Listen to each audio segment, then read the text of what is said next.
and start the recording.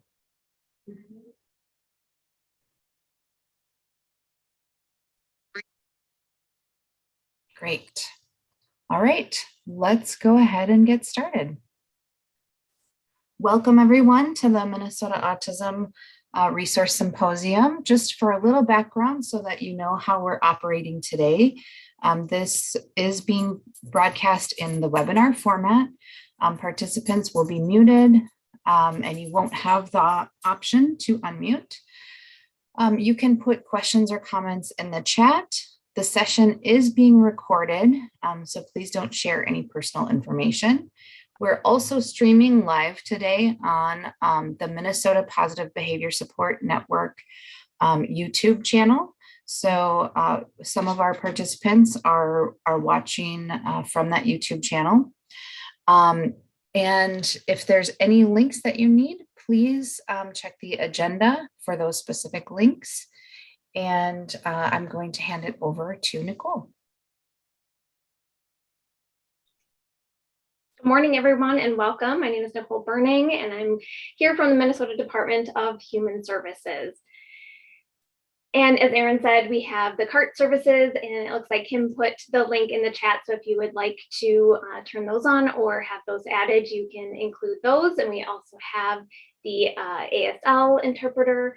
And as she mentioned, we'll have the recordings going. So there will be a full transcript available that we can send out as well. So we just want to welcome you all. The Minnesota Autism Resource Symposium is a joint state agency effort, and we're really committed to creating a welcoming environment. I see a comment in the chat. Yes, absolutely. If you would like to add your pronouns to your name, you can certainly rename yourself and include those as well. We are asking everyone to ensure that we have open perspectives, that we listen to others throughout the conversations that we'll be sharing today. Be sure to be respectful in your comments and your actions. Be open to new ideas. We really want to have this be an opportunity to have really constructive conversations.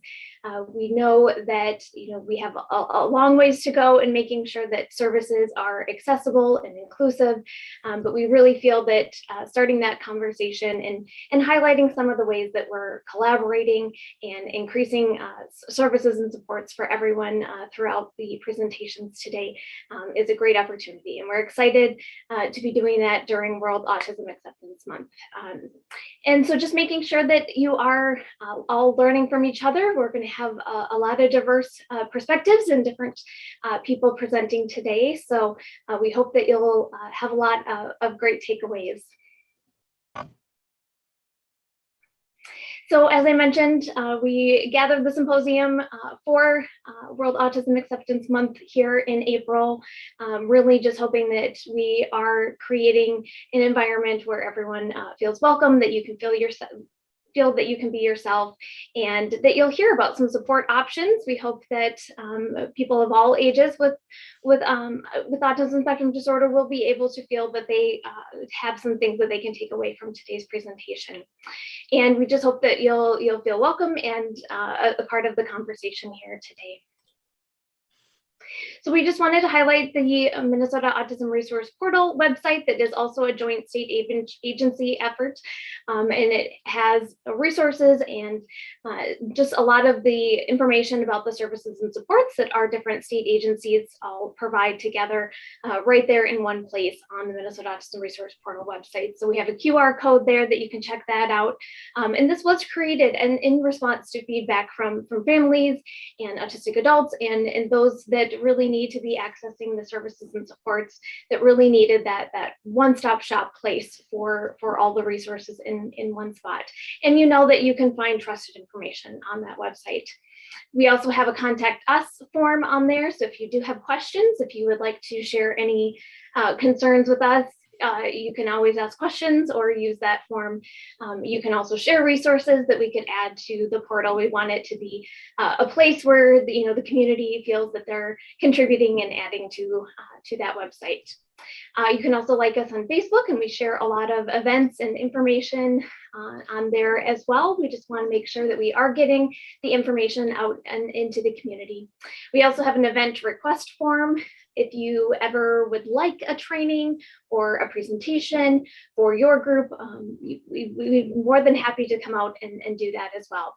We have an event calendar that you can hear about upcoming events and different trainings, and then also a resource request form that you can gather some paper copies of the resources that we have created. Just to highlight a few of the upcoming events that we have in the next couple of months here, we have a summer engagement opportunity presentation, and that talks about how to keep kids engaged as they're out of school for the summer, and just some different sensory friendly opportunities that are going on, camps and different events and things like that. So we encourage you to check that out. We also have an opportunity to get to know some of our early intervention providers through a community engagement event. And then we'll have our bi-monthly community conversations. We typically determine a topic about a month in advance and share that out. And those are open to everyone to come and just share and learn from each other and continue to contribute to that conversation. We also have a summer lunch and learn, and the topic this summer is on autism and aging. So we encourage you to register for that as well. Oh, sorry. Yes, one behind. So sorry. Yes. So that is the list of events, and we'll send out the slides so everyone can make sure that you have those available, and you have all the links to get registered for those. And this is just the rundown of the agenda, but we did send that out to everyone, so I won't go through in a lot of detail there. All right. So because I can't. Mute some of the panelists that have joined. Mode. Perfect, thank you. And then the afternoon agenda will have some breakout sessions. So we will have two different links for those events, but we'll make sure that if you want to join those afternoon sessions, that you get that second webinar link there. And we also just want to mention, we know that we'll be switching over between presentations quite quickly today, but if at any time, feel free to step away, stretch, move, get a snack, get a drink, just take care of yourself, and don't feel like you're missing anything. Everything will be recorded and posted, so you can go back and catch anything that you have missed. And then during the lunch hour, we will take a break, but we'll be sharing some slides from our community partners, and those will be scrolling through the lunch hour. So if you want to go and grab some lunch and come back and take a look at that and watch those as we go, we welcome you to do that. So I'm going to kick us off with some leadership here from Department of Human Services. So Dr. Nathan Chomolo, I will turn it over to you to say a few words. Yeah, thank you, Nicole. Good morning, everyone. I'm Dr. Nathan Chomolo. I'm a pediatrician and internist, and also serve as Medicaid Medical Director at the Department of Human Services and Advisor on Equity to the Commissioner of Health. So I've got the pleasure of welcoming you on behalf of the joint effort to bring you today's program, thanks to the Minnesota Department of Education, Department of Health, Department of Employment and Economic Development, Department of Human Services, and the Institute on Community Integration at the University of Minnesota. The Minnesota Autism and Developmental Disabilities Monitoring Network prevalence study puts the prevalence of autism spectrum disorder in Minnesota amongst 8-year-olds at 1 in 36, a nearly 17% increase from 4 years prior, where it was 1 in 42. Clinically, we know that autism could be identified by around 18 months to 2 years of age. However, in Minnesota, the average age of diagnosis is still older than 5. And although there have been gains made in recent years, still less than half of 8-year-old children who end up with an autism spectrum diagnosis had a recorded comprehensive developmental evaluation by 36 months. So we still have a lot of work to do, and I'm glad you are here to be able to help us do it. In particular, I'm looking forward to starting the symposium with a session on the power of storytelling. So much of what shapes how we design and prioritize policies and programs is influenced by stories. Stories of what has worked and what hasn't, where we are helping and where we may be a barrier.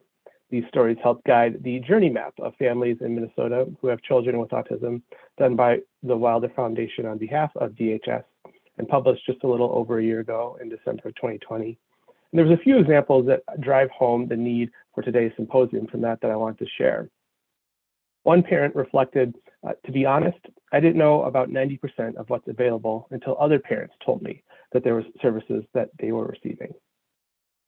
Another said, I do believe that there's a whole host of things that I have not known about that I should have had available to him, but what I don't know, I don't know.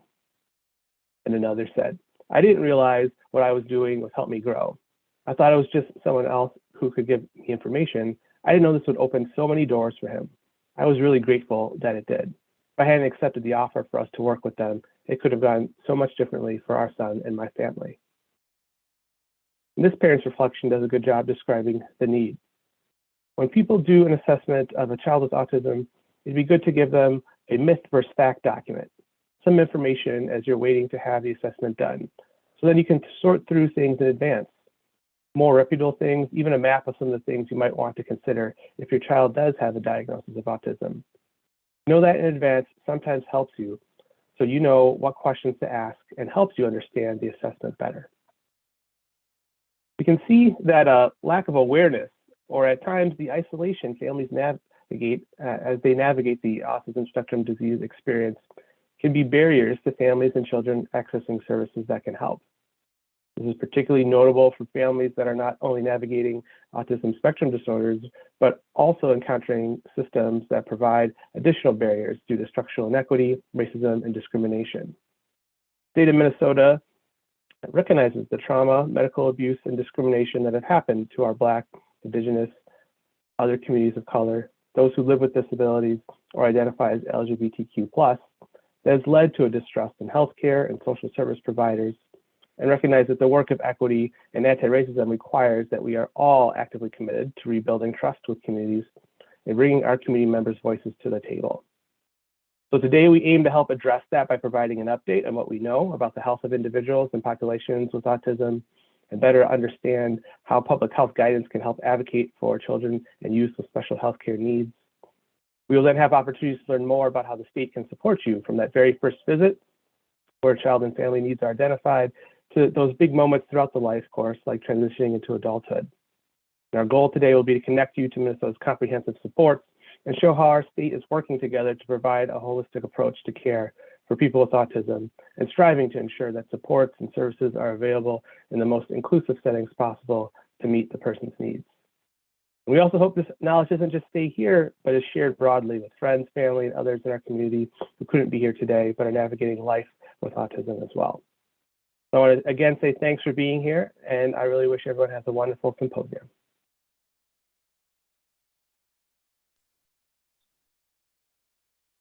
Thank you so much. We really appreciate those opening remarks. And next, I'm going to turn it back to Erin.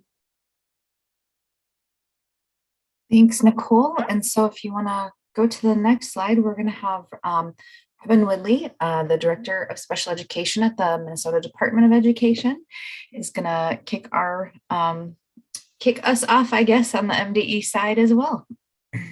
Thank you so much, Erin. Good morning, everybody. It's wonderful to be with you today. I'm just really honored and excited that this is the way I get to start my day. This is a great event, and I'm looking forward to learning a whole bunch with you. As we always begin our conversations here at MDE, we have commitments to equity that we want to always highlight. And as we were thinking about our conversations today, we wanted to make sure to prioritize a couple of our commitments in terms of prioritizing equity. We certainly, the information today is all about valuing you as our partners and families in this process. We hope that the information and resources that are shared with you today improve conditions for learning and also give students options. So that's what I'm thinking that I want to focus on as in my comments today. Next slide, please.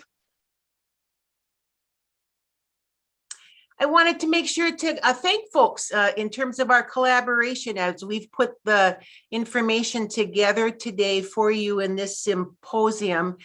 This work certainly couldn't have been done with all of our great partnerships. Those of you at the Department of Human Services, the Minnesota Department of Health, the Department of Employment and Economic Development, the University of Minnesota, Autism Society of Minnesota, and our partnerships within our Department of Education and the Early Learning Services Division, and all of you as our stakeholders, collaborators, families, and students in this process. Next slide, please. Excuse me. We know that this ongoing collaboration is certainly hopes to support the whole child in our work together. We want to make sure that we have a more streamlined data collection and treatment planning process. We hope that our services mean that individuals in our various service systems have greater opportunities to learn and use and practice skills with the many folks on the multidisciplinary teams that work with them. And we certainly hope that the result of this collaboration helps our students to achieve greater independence and participation in their lives. To further our collaboration process here at the state level, you will see that there is a recent memo that's been I think it's been placed into the portal that was referenced earlier this morning, and it's a collaboration so that this memo was written in an effort to coordinate supports across various service systems, especially those services that are Medicaid funded and Medicaid eligible, and also hopes to collaborate and coordinate between those Medicaid services and special education. I'm excited for us to have that memo in place, and we will be sending that out through our various listservs between the various agencies soon. Alrighty, next slide, please. So just to say to you, thank you so much for being with us today. This is our very first ASD Resource Symposium. We certainly hope that it is of great value to you as you go throughout the day, and that you have wonderful learnings and you are finding different kinds of resources in your service delivery or in the way in which you as family members work with your kids and work with all the various professionals that are working with you. We know that your commitment today shows that you value the resources and informations to help you navigate your various experiences for both the students that you serve, the families that you serve, your own families and your loved ones, and supporting your needs as a self-advocate. Next slide, please. And as we end, as I end my part in our welcome today, when we get together with partners here at MDE, we always try to end with this quote. It's a great value to me as I think about the collaboration that we have between agencies and families and partners at the local level. Just always remembering that we all do better when we do better together. And as we know, this was a quote from Senator Paul Wellstone, who is one of my mentors. So I hope that you have a great day. I'm looking forward to learning with you. And I think the next slide might be, and I'll turn this over to Danielle Hayden, my partner here at MDE. Thank you so much, everybody. Thank you for everything that you do. Thank you, Robin. Thank you, Erin, and the rest of the hosts of our meeting today. I'm Danielle Hayden. I'm the supervisor of early learning, particularly for special education at the Department of Education. And I love that all of the messages this morning have been so much about collaboration and partnership. And it ties in really nicely with just the few words that I wanted to say today. I often use this phrase in my own world as a parent and as an advocate for my own kiddos. It takes a village to raise a child. And I think of that also in the scope of the work that we do as state agencies, in that all of our collective efforts are really meant to support the children and families across our state. And if anything in the last 2 years we've learned is how small some of our villages really got during these past months. And it's so critical for you all to have opportunities to not only understand and learn about the resources that might be available to impact your lives at home, but also how small some of your villages really got. And it's critical that you have opportunities to engage with one another, to learn about the resources and information that is available to children and families.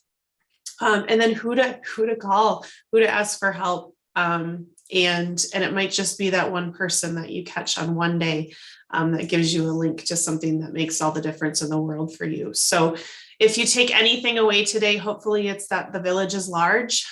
Sometimes it's hard to navigate, and we know that, and we're working on making that easier. My team at MDE and early intervention and ECSE has been working feverishly, for lack of a better word, to make sure that we're linking up with the Department of Health and Human Services and MDH as well. So enjoy the day. Hopefully take some things away to support your worlds that you live, and certainly reach out if you have any questions or need supports from all of us. Have a great day.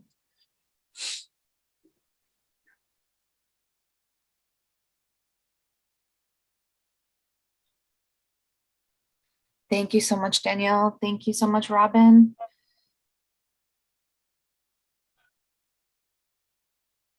And I think that is all that we have there from MDE. There's just a couple of slides if you would like to contact anyone in special education at MDE. That's the general inbox there. And that was all, right? Yep. So we're just going to take a couple minutes here to switch over to our next presentation. So we're going to close down these slides and get set up for our panel here at 9. So everyone can just take a quick break while we get switched over. So there will be throughout the day some quick breaks as we're switching. So take the opportunity to stretch, and then we do have the lunch hour, like Nicole said, later as well.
I invite our panelists to turn on their cameras as we get started.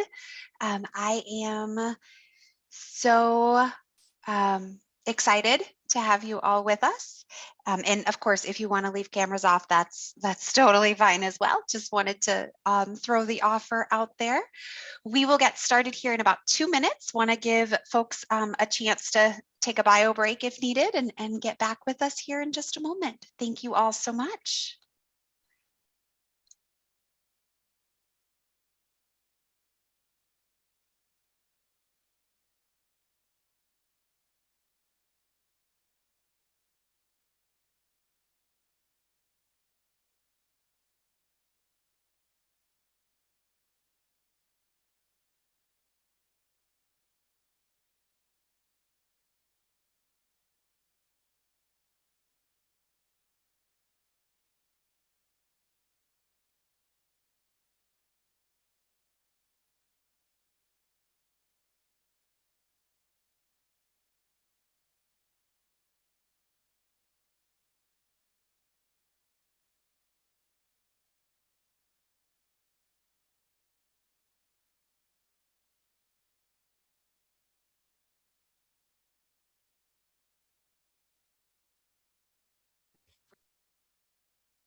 Good morning. Good morning.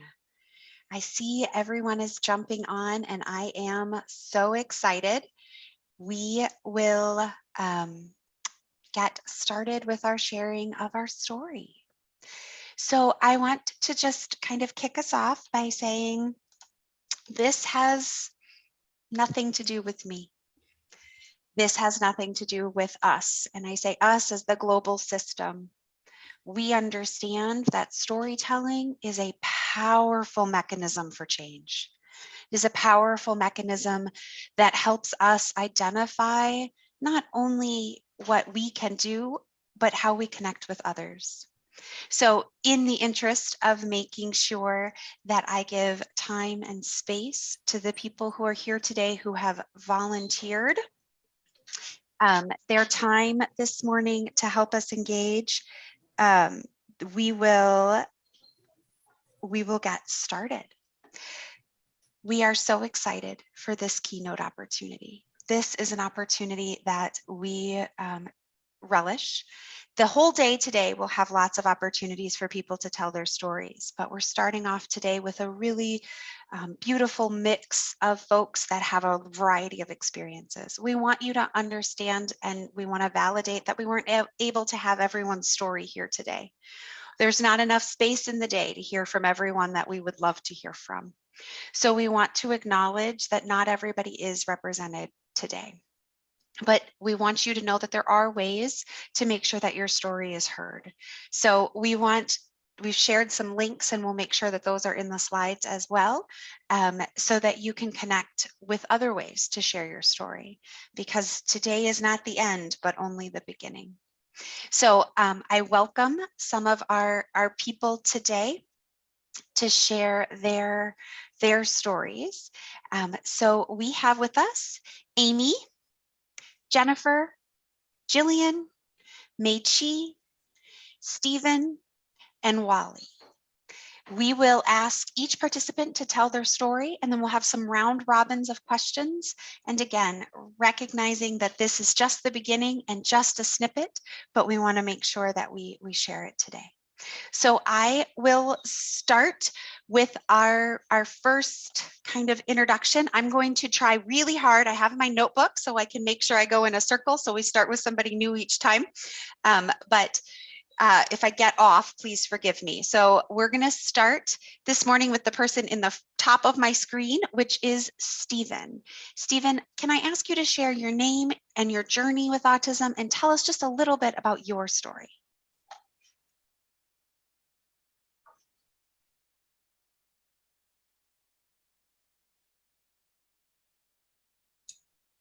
My name is Stephen Dubois, and I'm 35 years old. And I feel I'm kind of different because my story kind of started late. I was 23 when I got diagnosed with autism. Before that, it was just ADHD. And it's kind of just been a roundabout journey about it.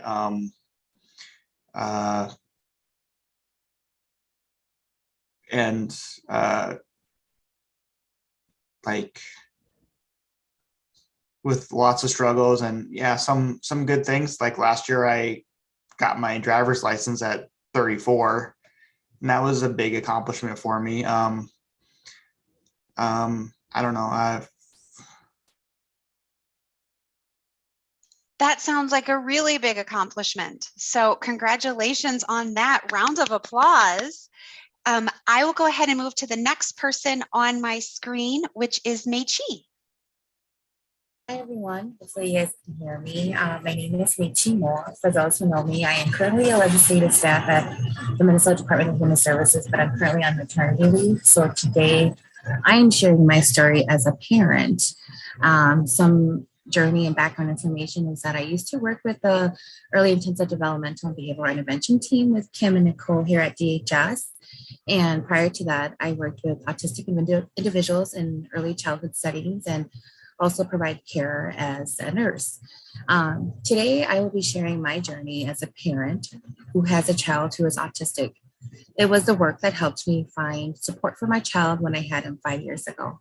Thank you for allowing me to share my stories today. Thank you so much, Mei Chi. Next on my screen is Jillian. Jillian. Good morning, everyone. I'm Jillian Nelson. I am the Community Resource and Policy Advocate for the Autism Society of Minnesota. I absolutely love my job. My goal is to help people in the community connect with resources and the services that they need, but then also to go to Capitol Hill and try to change the world to make the world a better place for people with autism. I am actually here though today to talk about my own experience as living as an autistic adult. I'm 39 years old and I was diagnosed a lot like Stephen. I was a little bit later in life. I was 21 when I was first diagnosed, which 19 years ago was really, really early, especially for someone who was assigned female at birth. I have a relatively traditional story with autism, and that I have struggled in so many things in my life. Employment, like people that know me don't believe me, but like employment outside of the autism community is something that's really, really challenging for me and that I don't do very well with. I like to really kind of be a conduit for conversations about the autism community because I think the life I live really can bring a lot of perspective to what we think autism should look like. A lot of people see me working as an advocate in the community and living on my own, and I was married and divorced, and assume that because of that, my autism must be really, really tiny and not actually be that big of a challenge. But that's not necessarily the case. You can't actually see the impact of someone's autism. I am a very, very thankful client of DHS. I receive a caddy waiver and I have nearly full-time support in my home, about 35 hours a week. So I'm super grateful for all of the services that DHS provides that allow me to have the support that I need to live the life I want. Like Stephen, I didn't get my driver's license until I was 34. And now I just kind of dedicate everything in my life to really changing the perception of autism and the understanding of autism and helping other autistic people find their way and the resources they need and figure out how to love and accept themselves exactly as they are. Because in my personal and humble opinion, I think autistic people are some of the coolest people in the world. I would wholeheartedly agree. with that last sentence. Next on my screen is Wally. Good morning. My name is Wally Aligbide, proud parent to a child with autism. Professionally, I'm the Director of Strategy Management Services at Mayo Clinic, where I oversee our innovation area. So creating things like COVID tests, cancer tests, just a lot of innovation. I also serve as the president of the Rochester branch of the NAACP in making sure that we advance social justice, equity, diversity, inclusion, and justice. So, but on the personal side, I'm here more as a parent, and my journey with autism is I'll call it as a bystander, because no matter how much you're supporting and you're loving somebody with autism, you don't 100% feel everything they go through, right? So my perceptions may be slightly different, but I have seen the genius and the grit and the resilience. So it's as a father who is struggling, as a father who is so proud of my son. And so that's the story that and the conversation that I will share. But I've seen a lot of just the possibilities. A lot of times we talk about what is wrong, but I've also seen, in my son's life, just really amazing things that he has been able to achieve, and he may not even know it, that he's been able to achieve, that just totally blows us all away. So yes, thank you for being here today, and I'm also very excited to share the journey. Thank you so much. Next on my screen is Jennifer. Jennifer. Hi, everybody. My name is Jennifer. My pronouns are she, her, hers. I was born and raised in Silicon Valley, California. Just moved here to Minnesota last year. So like Jillian and Stephen, I was also diagnosed later in life, actually in my early 30s, diagnosed with autism and ADHD. I suspected both for a very, very long time, but like the others, girls in the 90s, especially those of us who are verbal and got good grades, we were not getting identified. So, but fortunately, I was raised in a family with special ed teachers and just very loving, supportive folks who adapt on the fly. Our family has some other physical disability challenges as well. And so it's just normal for us to make adaptations as needed. And so I had those supports all along at home, even though I didn't at school. And so that helped a lot in terms of getting as far as I did before getting diagnosed. But then the diagnosis really has made a night and day difference personally in terms of how I'm reprocessing and understanding the way that I experience the world and why I do things and see things the way that I do. The number of times that, oh my gosh, I thought I just wasn't trying hard enough. I thought it was just me. I thought that everybody felt that way or dealt with that all of the time. And, now understanding, oh, okay, so the world is not meant to be this exhausting and there are ways around this now that I understand what's going on, has really, really made a huge difference. And so I am just getting started because that was just a few years ago that happened. And so I'm just getting started in terms of being able to advocate more and be more active about it. Personally, I have a lot of experience as an early childhood educator with walking other families through this, and so grateful for those opportunities to help them get those supports early in life. And so now, especially having this perspective, right, of watching children get those supports so early and seeing what a difference it can make for them compared to 30 years of no support and then having to, unofficial support. Don't want to discount my family's role, but having to go back and kind of rewrite my internal story and understand and process a lot of things I really see the value of getting that help earlier. And even if you don't need a ton of outside support, just internally understanding what's happening is very powerful. So I'm grateful to be here and looking forward to learning from everybody else about their stories and about how I can continue advocating and supporting our community now that I'm here. Thank you so much for sharing your journey, or at least a little bit. I'm excited to hear more. Amy. Hi, my name is Amy, and I grew up in a small rural community in the mid 70s and early 80s. And I knew growing up that I was very different from the other kids. I didn't fit in. My verbal skills came a lot later. I watched a lot, but there was not a lot of support there. The teachers, to solve problem students, would just lock them in a closet at school and tell them that was their special area. So as I grew up and got older, I had children, I got married, had children, came along, and I saw them struggling as well, my son and my daughter. And I saw them struggling with the same things I struggled with growing up. And I realized we needed some more answers than, they're just late, or, girls don't do this, boys don't do that. So we lived out of state in Virginia at the time, and it was very difficult, but I pushed. And not only were my children diagnosed with autism, but I was as well.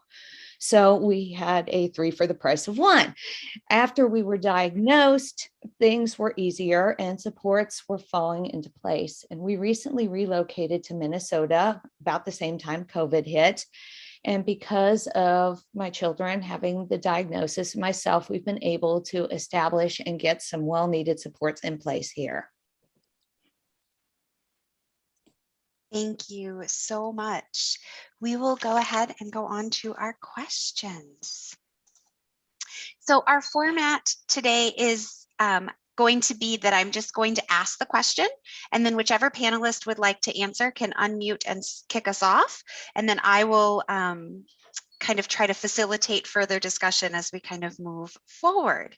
So first question, this month is Autism Awareness and Acceptance Month. And as you reflect on that, what does that mean to you? And then second part of the question, what action steps can other people take to create more awareness and acceptance in the community? Who'd like to kick us off? I will happily kick us off because I have really, really big opinions about these words. And Kim, you know this, we've talked about this. Congratulations, you guys can all check the box of autism awareness. This is something that I consider a check box on a list. You are now in this room, so you are aware that autism exists. Now we can be done with autism awareness. You know it's a thing. When we use language, when we talk about marginalized communities, language really matters. And when we talk about awareness isn't exactly the most welcoming and friendly word. We are taught to be aware of our surroundings so that we can be safe, to be aware of crisis threats, or be aware of unmarked baggage in the airport. Awareness means that we are watching for something that is dangerous and something that is bad and something that can have a negative impact on our lives. That's not autism. We are not something to be aware of.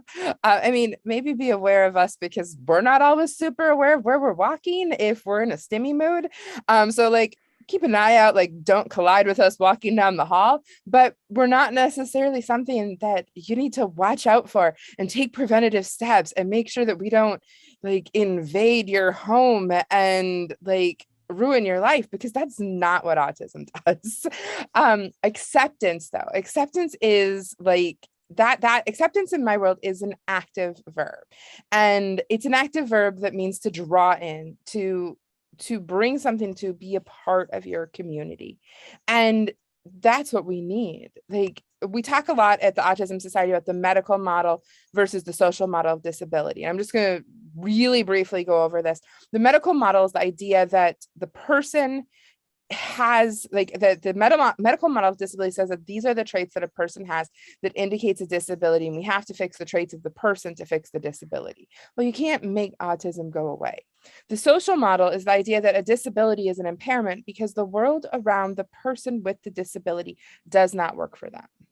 That the world, like, so you think about a person with a wheelchair isn't the problem. A building without ramps or stairs is the problem.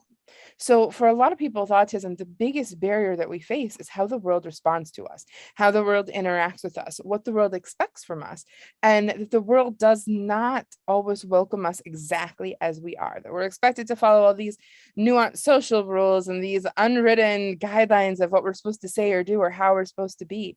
If you throw all that out of the window, like, we can do a lot more things. Like, if you allow us to create a sensory friendly space to work in that meets our body's needs and our mind's needs, then we're going to have a lot higher level of productivity. If you allow us to become your friend or interact with your family in a way that is authentic to us, we're going to do so with a greater ease. So acceptance means seeing the person exactly where they are and meeting them exactly where they're at and creating an accessible world for people with autism. So I think that also kind of answers that action step, is just kind of take down those unwritten, unnecessary social expectations of what people are supposed to be like, and just get to know autistic people exactly as they are. And that's what's going to create acceptance in our community. Because I promise you, no one I have ever met has died because I didn't make eye contact with them. And when people get over the fact that I don't make eye contact and they just have a conversation with me, they're pretty excited about what I bring to the table. And I have a vibrant and beautiful community of people that love and accept me the way I am. And that has made me the person that I am. That means I get to go out and do really cool things in my career. If I didn't have that acceptance, I couldn't contribute what I'm contributing to the world. So that's my soapbox, and I'll step off it. Well, it is the power of storytelling. So your soapbox is what we were here for. I want to open up the opportunity for others on the panel to share kind of what it means to them and what steps we can take as a community. I'd love to piggyback on that if I could. Absolutely. See us as individuals. If you've met one person with autism, you've met one person with autism.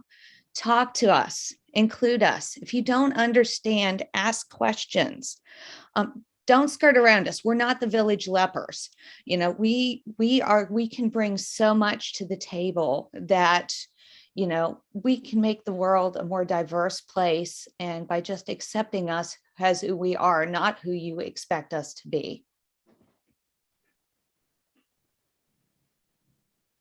I love that people are piggybacking. I want to look to some of the others. Yeah, Stephen, Wally. Yeah, it's really hard to follow the, you know, just the great feedback. So I'm not even going to attempt to do that. Maybe I'll give it a different or slightly different perspective, you know, and without getting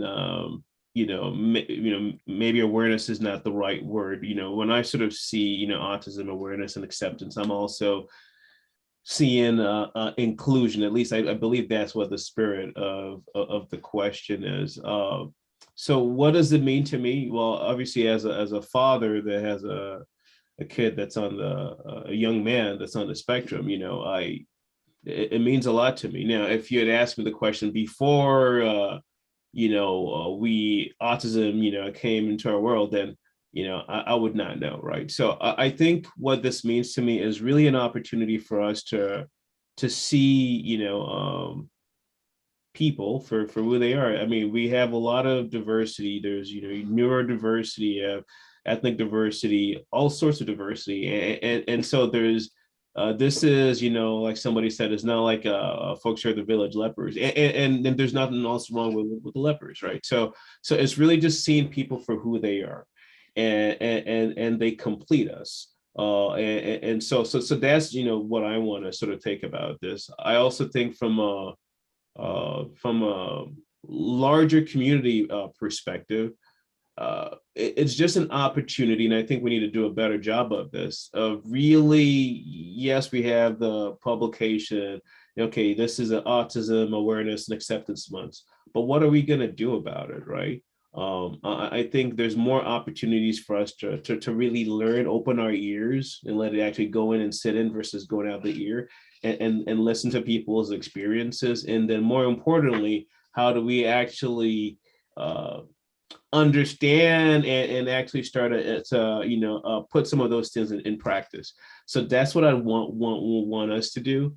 In terms of action steps that can be taken to create more awareness, acceptance, and inclusion, I think this has to be at all levels, at the individual level, the organizational level, our communities, cities level. And personally, I'd love for us to have a big strategic plan, because I haven't seen a plan that really talks the talk where, okay, when we're talking about inclusion, well, what does that mean? Are we actually including, is there inclusion in our policies? Is there inclusion in folks getting jobs? Is there, all of that stuff? I think that's what really needs to happen, because otherwise it becomes another month, and then we go about the same thing, and then next year we're back here again. So, I'd also want us to use this opportunity to really hold people accountable, our leaders. Well, what are you actually doing to make things better? So that is what I use today for, or this month for. Now, if we did not, but I think the awareness aspect is also important, because people are on different journeys, and yes, we know this, so maybe we're a little bit more mature in terms of what we can do. But if you have no idea, then just even understanding that, look, it's not a disease. People are people, and they're also part of your community, and they have rights as well. And so that's what I would hope those folks took out of it. The strategic people always bringing us back to making that plan. Thank you, Wally. That's a wonderful reminder for those of us in a position to work through some of that. I appreciate that. Meichi, I saw you come off mute. Do you want to share a little bit with us? Yeah, just piggyback off of what everybody said, I'm just so privileged to have my son choose me as his parent, and I've learned so much from him. And, instead of autism awareness, I think we should make it Autism Action Month. We need to, like everybody said, we need to focus on inclusion and equity. And it's really important to remember that people with autism deserve respect, equality, and a bright future, just like anybody else. And, for those who are autistic and attending today's event, I hope you remember how much respect you deserve and why you should keep fighting the fight for equity. Autism acceptance should also be every day, as autistics are individuals just like you and I. We're all members of the human community, and we all have deserving basic human rights. So being autistic doesn't make you a person of any less of an individual. And when I think of my son and everybody else, I just want us all to be authentic, right? And focus on getting to know the person and the individual, than rather trying to change them and hide their beautiful traits. So much. Stephen, did you want to jump in? Let's see. I think some of my biggest troubles is like with acceptance is in employment. It's like I work a lot in the service community and your service jobs, and you're supposed to be this extroverted person who always says hi and is always, and those things don't come naturally to me. So it's tough to find your way in situations like that. And I could see that where acceptance would be really nice to have. Thank you so much for that. Jennifer, I saw you come off unmute. Want to give you an opportunity too. Thank you. So I 100% agree with what folks have said so far, and just my one pivot on, I love what Jillian said about awareness, usually meaning it's something that's a threat. You need to be aware of the signs of skin cancer, things like that. And I think there's another side of it that I've personally encountered a lot is awareness of the different ways it can manifest across ages, genders, cultures, just different temperaments, people's ability to mask over it, things like that. And so a lot of folks, I feel like, still have this, even medical folks, still have this media-based stereotype about what autism looks like. And if you don't look like somebody in the movies, you can't be autistic, and therefore you can't need help. And so I think awareness in a more broad sense, in terms of not just that it exists, because I think at this point most people know it exists, but what can it look like? The fact that it's not a symptom list where you have to have all of them, or, oh, you're just anxious, oh, you just are an introvert, oh yeah, nobody likes to go to a work party at the end of the day, so that's not a sign. Like, you don't understand, let me communicate again how I'm experiencing this. So I think raising, especially among medical professionals, employment folks, like people have said, interviewers, things like that, being more aware of the ways that it can happen, and that it is a very legitimate thing. It's not attention seeking. It's not, we're spoiled, oh, we want special chairs and special places to work, and we just can't handle other people wearing perfume around us or whatever, because we need to be that special snowflake. I hate that phrase, but there you go. I feel like that's the interpretation a lot of the time, if people are not aware of the fact that this is in fact a wiring difference. You can see it on brain scans. The way that our bodies and our brains process the same stimulus is very, very different from other folks. And I think once people realize that, I often use the analogy of, we are Macs in a PC world. We can run other software, more mainstream software, in kind of a simulator mode, but only in the short term, and it's going to burn things out really quickly compared to how other folks are able to process those things. And so awareness and acceptance helps us to have the time and space that we need to run our own operating system, but also that enables us to bring all of these beautiful and amazing traits and experiences that we have in our true selves, not just trying to mask and function in other people's worlds. But the more energy we devote to trying to pretend to be a PC, the less energy we have, and the less ability we have to express the things that make us who we are, and to bring that diversity to the world. And so I think the more, that's what I see in awareness, is making people more aware that it's real, and that it is an extremely diverse diagnosis. It manifests in very different ways. And so there really does not, it's not somebody else's place to say, oh, but you look so normal, you can't be autistic. You're nothing like my nephew, so you can't be, I don't believe you. And I think instead just being able to say, yeah, that's good to know, thanks, how can I support you, would be such a different conversation. Thank you so much for that. So panelists, I'm going to try something different. I'm getting some comments in the chat that people want to see your faces and they don't like having to look at my slides, which are absolutely not as cool as you guys. So I'm going to read the question and then I'm going to stop sharing and see how this goes for us. If anyone needs a visual, I am going to ask Nicole to throw it in the chat for us, so we have that visual prompt for folks as well, but trying to meet the needs of our diverse audience as well as our diverse panelists today.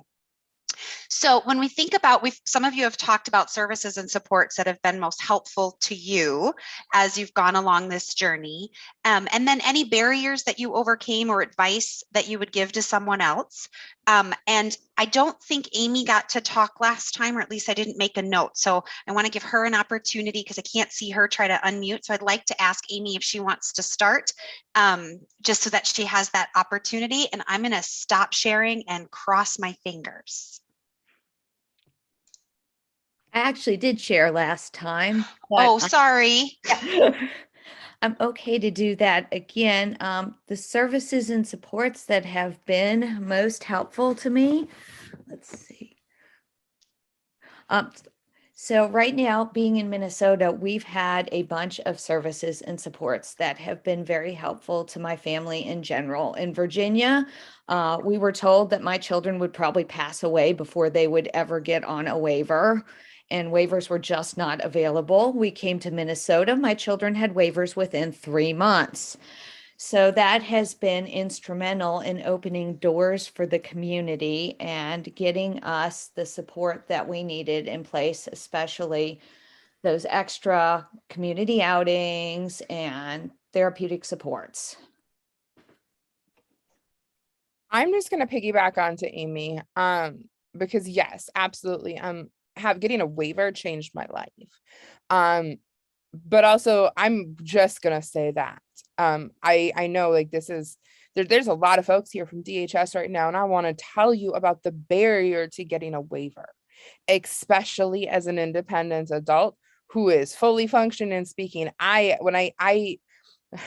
had been told that I would never ever qualify for disability support services for much of my career.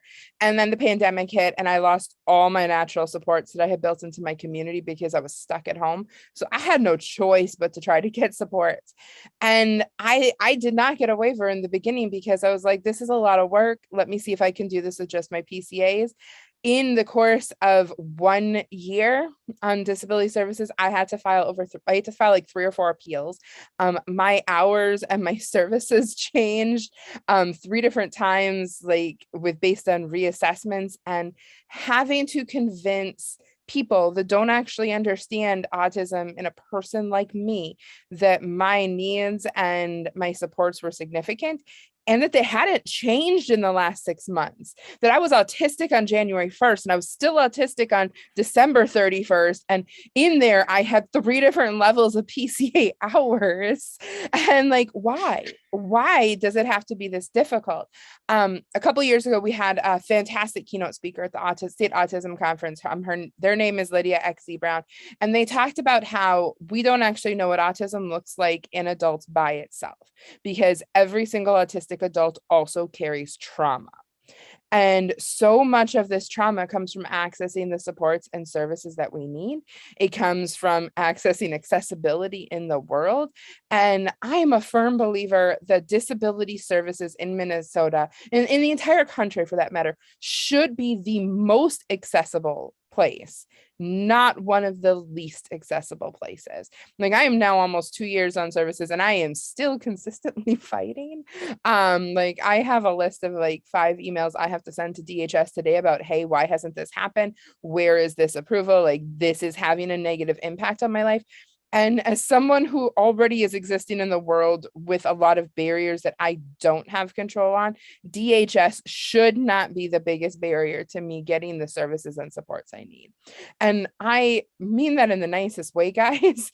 Like, that's why I'm really excited you guys are here talking about this, because now maybe, I don't know, maybe there's someone in here that does min choice assessments, or there's a public health nurse that's going to go do a PCA reassessment, and maybe you can make the next person you meet with autism's life a little less challenging by taking down some of those barriers to accessing the services and supports that we really truly do depend on to live a really vibrant life and to live our best lives and to have the support we need to avoid crisis. So I know that there were multiple questions there, but really the barrier right now is the system and the lack of understanding and awareness. Thank you for sharing that experience, Jillian. And I do want to we've had a couple of questions in the chat, so I want to kind of hit high level. We're going to talk about waivers more in depth in our morning session when DHS speaks. And so we'll get a little bit more in depth to that. So encourage you to stick around and be a part of that conversation. And also, just to clarify too, the waiver programs are administered through our local counties, but overseen by DHS. And so that is part of kind of, I think, why we hear these frustrations, because it really does kind of depend on who you get and where you live. And so we want you all to know we hear that. We internalize that, we're aware of that, and that today is not meant to be the woo, DHS is doing a great job show. It's really meant to be the opportunity for us all to share our stories and to learn from each other and to move us forward in a way that is really meaningful. So nobody needs to apologize to me for sharing the barriers that they're experiencing. I don't take that personal. I want to help make it better for everyone as well. So I want to just validate that for all of you today. Mechi, I saw you wanted to come off, so I'm going to let you share a little bit because your journey isn't in the adult, it's in the itty bitty. So I want you to share a bit about your itty bitty journey. Yeah, so you know, we all have different barriers, and for me, it was the system barrier of getting my son on the wait list of getting evaluated, and also my current child is on the wait list and he recently got evaluated. So that's the struggle with the provider shortage right now nationally. I also have a cultural barrier that I wanted to talk a little bit about before I go into our itty bitty journey. You know, it was during the time when my husband and I decided to schedule an appointment for my son, who was about 13 months at the time. You know, we didn't have to go through a family meeting process to update our family members, but from a cultural perspective, we agreed to talk to both of our parents on separate occasions, and we wanted them to understand what our son was going through and any concerns that we had for him and why we were doing it. We were just doing this out of respect of respecting our own parents. And when we told them that we wanted to get our son evaluated, they didn't agree, and they stated that there was nothing wrong with him and that he wasn't stupid. We never use the term stupid during our meetings with our families, but this is the stigma that elders are afraid of when someone they love have a diagnosis that they do not want others to know about or do not understand what the condition is. So they also feared about medication. It can worsen his condition. So they didn't know much about autism, but my husband and I reassured him that we were just getting him tested to kind of open the doors to see what kind of supports and tools we can give him. And so we continue to advocate for our son, regardless of what our family said. And so overcoming the barrier of the diagnosis was like having a war with both of my families. I remember crying at the Lund's parking lot after a Minneapolis autism parent support meeting held by Martin Christensen. I cried because I was so strong for my son like all these months, but then even after his diagnosis, I could not understand why our families were not supportive. You know, I didn't care about his label. All I wanted was for him to be accepted and also to give him the support so he can become independent. And, you know, I wanted to share with you guys some of the stories that my families said about my son and our journey when we were going through this process. My mother-in-law told me that it's because I work in the autism world, that in our culture, maybe it was a curse for my son to become autistic. And it was my work, my duty to take care of him. And then another scenario was when my father yelled at me for advocating so much about my son and being a public speaker about autism in the home community, and that I had to lower my voice down because I may be disappointing my parent-in-laws. You know, I was very sad, and I use these moments to continue to uplift the positive experiences to why it's important to keep pushing when you feel alone. And, you know, because we got my son diagnosed at 1, he was able to receive autism services through the EIDDI benefit. And I'm just so thankful because he turns 5 on the 24th of this month, and he recently graduated from the program. He's excelled everything, and now that he's in preschool, he's on an IEP. He's able to, you know, work with his peers and his teachers. And, you know, in a recent IEP meeting, his preschool teachers were so astonished at how vocal he is and how emotionally intelligent he is. And they said that they could see a bright future in him being an advocate because he advocates for anything and everything in class. So, you know, my story is that, you know, although there's cultural barriers, continue to advocate for your child or your loved ones or for yourself. Thanks. I really appreciate you sharing that, Mechi. I know that that is incredibly personal, and that doing so publicly is a big deal in your community and for you. So I want to validate that so much, and thank you so much for that perspective. Wally, did you have anything you wanted to share about your journey? I know you guys moved here, so maybe your journey is a little bit different too. Yeah. First of all, Mechi, thank you for your bravery and for everything that you do, and everybody else. You know, it's certainly not easy. So in terms of, it's hard for me to answer this question, and I think it'll show some of the barriers. We came from La Crosse, Wisconsin, to Rochester, and there were some services that we were not able to get in, and we think that we've had a lot more positive experience. However, it is a maze, and I don't understand the language. If not for my wife, I feel like our son would be lost, because this is, the only word I can describe it is a maze. You need to know who to talk to, which number to call, which website to go to. It's very complicated and it's very difficult. And a lot of families are being left behind, and these, it has nothing to do with education or access, but it's just not a simple process that if you're not in the quote unquote network, you just don't understand it. So for DHS and others, this is a huge opportunity for us to really make it simple. It should be as simple as, if you can go on an online website and buy something, it needs to be that simple, but it's not. And unfortunately, we've also seen families really struggle where they reach out to my wife, and I'm pretty sure that happens to a lot of you, where people are struggling, but they know that you guys are quote unquote the experts.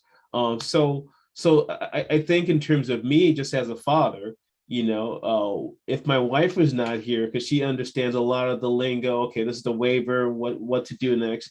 If she was not here, I really feel that my son, would not get the benefits that he needs, and that would affect his health. And so that is my plea, because, and I've also told her that, I appreciate everything she's doing, because it is difficult to understand. And it is very frustrating that, where it shouldn't be this hard, and I think all of that has to do with bureaucracy. So we need just to solve the bureaucracy and get it out of the way. What was the other question? Tell us about a barrier you overcame. Well, and I think I've touched on that. I will say this though. With the services that we've been able to get for our son, even in Wisconsin, which was helpful to some extent, it was an early intervention that has made a big difference in our son's life, or early intervention. And then in Rochester, I mean, because at one point he was not able to speak, and now he's a public speaker, and you guys will hear a little bit about him today. And so he's doing a lot of great stuff, right? But again, if we don't give our kids the support, we're actually doing them a disservice, and we're not helping them unleash all of their talents. So I'm not sure if that answered, Kim, all the questions, but I just want to, the biggest challenge for me is just a big maze to navigate through. And you need like a big, big encyclopedia, to know that, okay, well, this is step one, this is step two, step three. And obviously that's not sustainable. So I digress. No, I don't think you digress at all. What I'm hearing from people is that it's complicated, it's confusing, and it's overwhelming. And we don't want it to be that way. So I really, really appreciate that. And the question and answers, I can't see everything because I'm sharing, because I'm doing this with you all, but I think others are resonating exactly with what all of you said. Stephen. Can I have one thing to something? Like what Wally's saying is so important. Like right now, one of the biggest inequities we experience within the disability community is if you don't have access to social capital to understand the systems, there's a giant barrier. Like Wally said, I don't know what I would do if my wife didn't speak this language. I work as a disability advocate at the state legislature, like next to people like Mei Chi and Kim Hicks, who know the system inside and out, and I can pick up my phone and say, hey, I have a question. I am privileged to have that, and the system is still hard for me. What about all the parents? And like we look at communities, like Mei Chi spoke about, like the cultural. How many families within the Hmong community don't have that information? How many families within our Black communities don't have that access to that social capital? And this is where one of the biggest barriers may not necessarily be my barrier, but it is the barrier that is leading behind children of color, children of that are living in different cultural backgrounds, children that are living in different economic situations, adults that are living in these places that don't have access to that social capital to figure out how to access these really, really complicated systems. And that is the biggest barrier. And I have been privileged to not face that barrier because of my professional privileges. But that is something that we as an entire global community have a responsibility to figure out. How do we cross social capital as a barrier to accessible services for all people with disabilities? Because until we all have equitable access, none of us are free until we're all free. Thank you, Jillian. I have to tell you, one of my favorite parts about panels is how people ping pong off each other. So that's 100% accurate. Stephen, I did want to give you an opportunity to share as well. I feel like I needed a 4-year degree in social work. It's like being detective, trying to find, you get weird leads and it's like you got to follow them, and these services, and someone who has executive functioning problems, it does become overwhelming, but you just got to keep going because that next thing might help you. And about the question earlier about being diagnosed later and the question and answers later in life, for me, getting later in life, it was just like this random social worker came around and said that something's off with you. You don't seem to just be ADHD. And that's how my diagnosis started. So everything is like a detective story where I got to hunt down the next clue. It's not easy. I agree with everyone. But yeah, that's my take on it. So the next question, I think you all have kind of alluded to some of this, but I want to kind of focus in on that advocating, right? Because it sounds like everybody's had to in a variety of environments to kind of get what they need. So what skills has that taught you? And what advice do you have for others to do the same kind of advocating that I'm hearing from all of you have done and have done so wonderfully? Yeah, go ahead, Jen. Unmute, there we go. I can speak to that one. So my diagnoses actually came entirely from my own research and reaching out to my doctors in California. And I mean, like I said, I suspected for a long time, but then sort of a sequence of events came along and I went, there's more going on here. Not just internally, but I wonder if this is actually at a point where it could be officially something and I can find out about this. And so I went through all the research. And so for me, the first step in advocacy is, because I've had so many autism related and otherwise, so many difficult interactions with doctors over the years. I have massive trust issues with them and tend to lose my words almost immediately when I'm interacting with them. And so for myself, I know that my strongest communication channel is writing. If I have time to think through what I'm trying to say, to even over days or a couple of weeks, kind of outline and pull together and do the pattern spotting thing that we do and be able to build my case in writing, I can be a much more effective communicator. And so what I've learned is going through, reading lots of blogs, learning other people's experiences, reading the DSM, getting as much knowledge as I can before talking to an official person so that I can have that conversation as much on equal footing as possible without being an MD. And then getting those thoughts in order, I will actually literally do a write-up. Sometimes it's been 4, 5, 6 pages, and I will fax it or email it to the doctor a couple days before the appointment because, and again, part of this is California. Healthcare in Minnesota is just knocking my socks off. It is so much better here.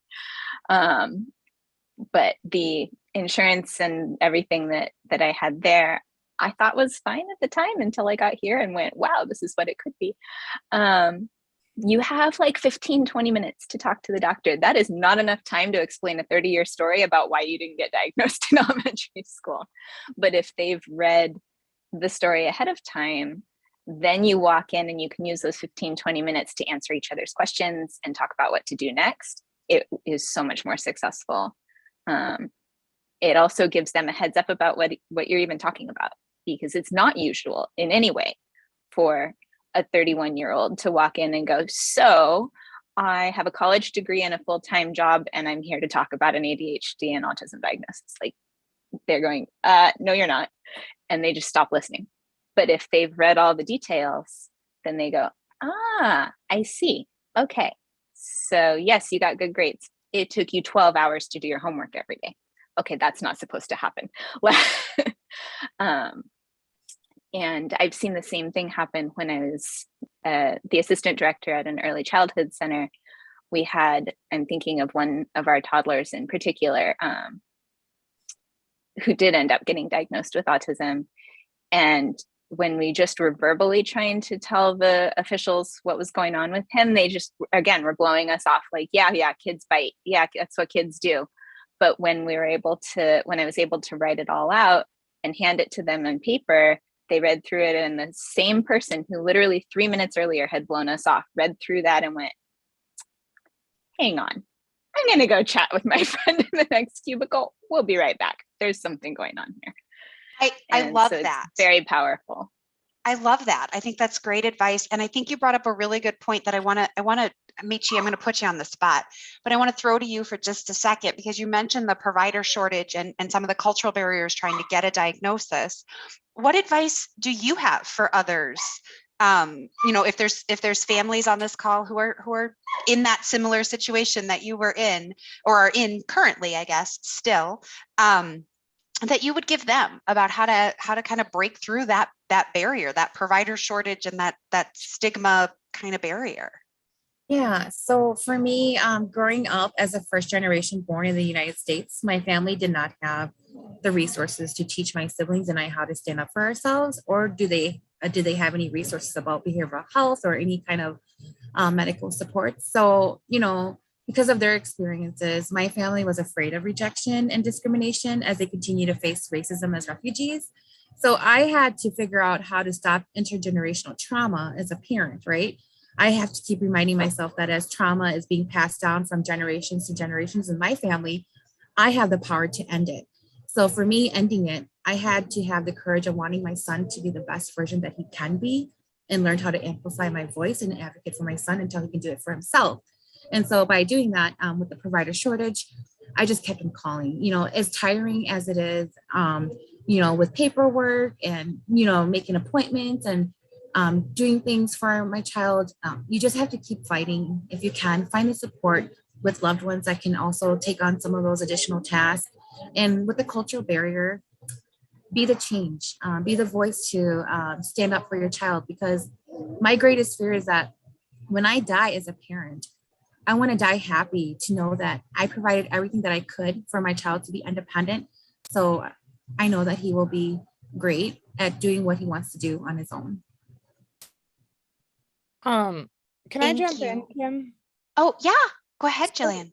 One of the, from both what Mechi and Jem have said, one of the biggest, I can tell you all the things, the lessons I learned, but the best advice I have for both parents and individuals on the spectrum is find your community. If you are a parent, find a community of autistic adults, not just other parents. Chances are we've gone through exactly what your kid's going through. And even if we're very different from your kid, we can probably give you some insight. I can highly recommend both the Autism Society and the Minnesota Autistic Alliance and the Minneapolis Autism Parents Support Group as places to really connect with other people. I know, shout out to my best friend, she's actually watching. I would be lost without my community. Sometimes the things that we can't do for ourselves, we can do for other people. I can deal with the county all day long as a professional, but when I have to call the county myself, I lose my ever-loving mind. And I don't know that I would have ever even made it through my first min choice if I didn't have another autistic adult that has successfully done it and that was there with me being like, no, this is what you need to think about with this question. They understand that this is the literal interpretation of that question, but this is what they're looking for.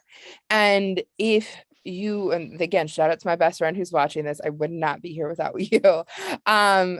But when you find a community, and it's really easy to feel alone, to feel lost, and to feel like the world doesn't get you. But when you find a group of people that also feel that same way, it is incredibly strengthening, and we can learn instead of all of us having the same hard experiences and doing every single thing the hard way. We can maybe each do one or two things the hard way and then learn from each other. And that can hopefully cut down on some of that trauma. And like for the parents, like you can learn from the autistic adults, but also your kids. Representation matters. Your kids need to see themselves as grown-up versions and people that are living their best lives exactly as they are, because autistic children are only autistic children for 18 years. Theoretically, we spend a lot more of our life being autistic adults than we do being autistic children. And also, I just love autistic kids. So all of you find me, bring me, let me love your autistic kids. I don't want my own, but I want to love all of yours. Thank you all so much. As with every time we do something like this, I have overshot what I thought we would be able to cover in the time we have. So we do have to switch to our next topic. Those of you that are listening online or attendees that are here with us, we have a whole day of events planned to answer a lot of questions and continue this dialogue. Please know the rest of the day is not a whole lot of state employee talking. We have a snippet of that in the morning to share resources and things with you, but then the rest of the day is going to be bringing in people and bringing in our partners. Over the lunch hour, which we have some presentations by some of our community partners, including Awesome, who are going just some information that they've shared with us to share with all of you. So we'll take a couple of minutes to switch to our next gear, and I invite you all to stay on with us, learn with us, and continue this journey. Thank you to our panelists today. From the bottom of my heart and my colleagues, we appreciate your journey, your story, and your vulnerability with us this morning. Thank you so much. Yeah, Kim, thanks a lot. I wish we had a lot more time. I'm looking at the chat, so many great questions that we can't get, obviously. So maybe we can do something another time where, we answer some of these questions in terms of the cultural experience and all that stuff. But thank you. Great. Thank you for the opportunity.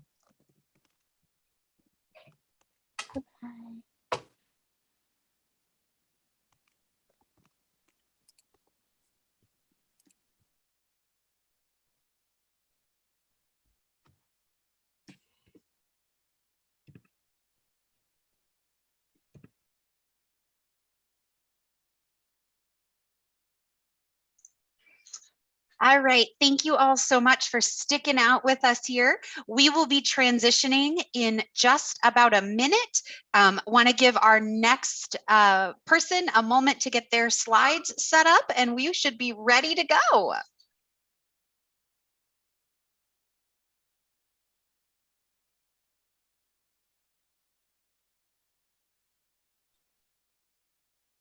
Wendy, go ahead and share your slides whenever you're ready.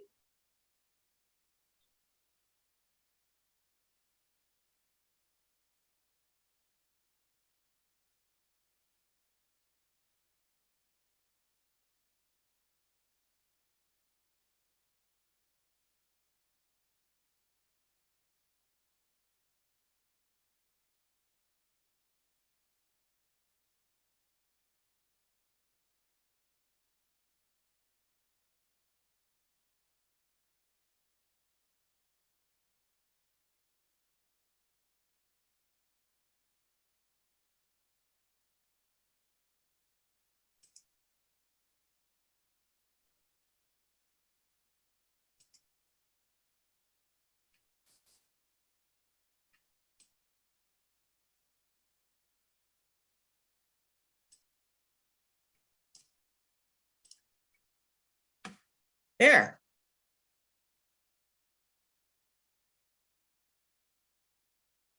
Am I on? Yes, you are. Go ahead. Are we ready to start? Yep, go ahead whenever you're ready. Okay, great. Well, I'm Wendy Burkhorst, and I am from the Minnesota Department of Health, and my background is public health nursing, and I'm very honored and humbled to be here with you today. And I wanted to start today with just sort of my take of just to share with you a little bit about my background, and in that I did early intervention as an interagency coordinator for 15 plus years in the West Suburbs. So I've been met many families and children that have been on this journey. And also I'm a parent, and I'll talk a little bit more of my story too. But I've also worked at behavioral health and am now been at the state looking at systems. Now, I think one of the key things that I want everyone to think about is just take a moment and recognize how important our health is. And as we look at our well-being, we know that medicine is an inexact science. There isn't any one right answer for anything. So as we know more, we learn more, we adapt more. So let's just take a deep breath, do some conscious breathing, because it really calms the mind and the body. So when I look at think about health conditions, as we sit here, how many of us are on, take something for ADHD or struggle with asthma or have a chronic heart condition or diabetes and things like that. And we all know that if we're not feeling good, it really does interfere with our daily lives, how we sleep, how we learn, how we work, how we interact with our families. So it's just really critical, I think, that many times we take our health for granted. And when when something happens, we step back and they go, what else is going on here? If you're not feeling well, it really does impact our ability. I wanted to take this opportunity just to recognize how our health has been impacted by COVID this past couple of years. It's impacted our families, our communities, the world, and it's a public health crisis. It has been, will be, and we're continuing to maneuver and trying to learn as we go through this. It has given us some opportunities to learn more about ourselves and what we can do to thrive here. Wendy, we did get just a note in the chat. Are you able to turn off your cart captioning on your screen? How do I do that? I was wondering, I saw that and I don't, how do I do that? Does someone know? Because I would like to turn it off too. Let's see here, copy, disable that. Did that do it? Nope. Yes. No. Are you able to? Are you able to just show your PowerPoint slides, not your screen? Yeah, if you wanted to maybe stop sharing, and then if you want to reshare and just choose the PowerPoint, that might share just the PowerPoint and not your screen.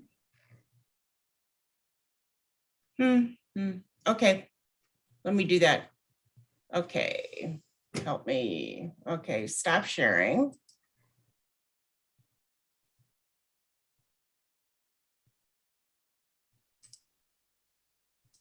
There. Okay, talk me through it, you guys. Okay, now share your screen and just share your PowerPoint. Okay. So when you see your options, rather than share screen, you should see an option to select. Oh, okay. Got it. PowerPoint slide. This. Perfect. Thank you.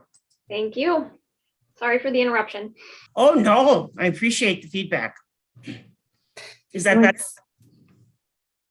It is still on there. I think it's a setting that you have in your PowerPoint that's turned on. Isn't that interesting? And I don't know. Let's see. Show subtitle. Is it here? I'm so sorry, you guys. It's okay. Enable and. So then in your PowerPoint slides, it would be something that it would be turned on in there in your settings. So how do, okay. I have an idea, Wendy. Yes. I have your PowerPoint slide saved. Would you like me to just why don't we share do that, my since I'm screen struggling? And then you can just focus on the wonderful sharing. So you just tell me how to move okay. Okay, let's go Let to me- impacts of COVID. Okay, let me get it open. I am so sorry. My apologies. Oh my gosh, No no, you are worries. totally fine. That is why we work as a team. That's the whole point of interagency collaboration, right? I know. Thank. So, crisis and opportunity, that slide, Wendy, is that where I'm supposed to Yes, be? let me get there myself. Okay, let me get to my Zoom and share my screen. And Okay. I'm gonna go like this, go like that. Okay, so for slide 5. Can everybody see it? We see your desktop. Oh, that's not helpful. I am so sorry. Stop sharing my figure out what desktop. Yeah, I couldn't figure out what the setting was, why that was doing that.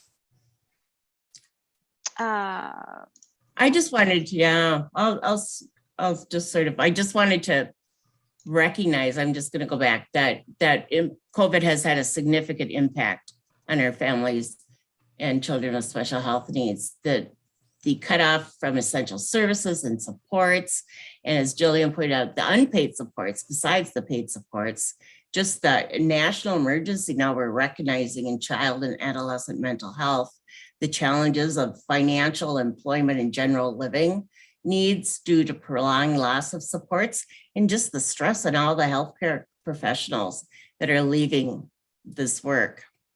So I think it really has given us a lot of opportunities to address embedding equity as a priority in all of our recovery plans and activities. To really, the importance of MDH is really looking at reflecting and reconsidering what we do and how we do it and why we do it. How can we innovate and respond more timely? Looking at rebuilding our workforce and looking at how, as an organization, we could be more collaborative, responsive, and impactful. Next slide. Okay.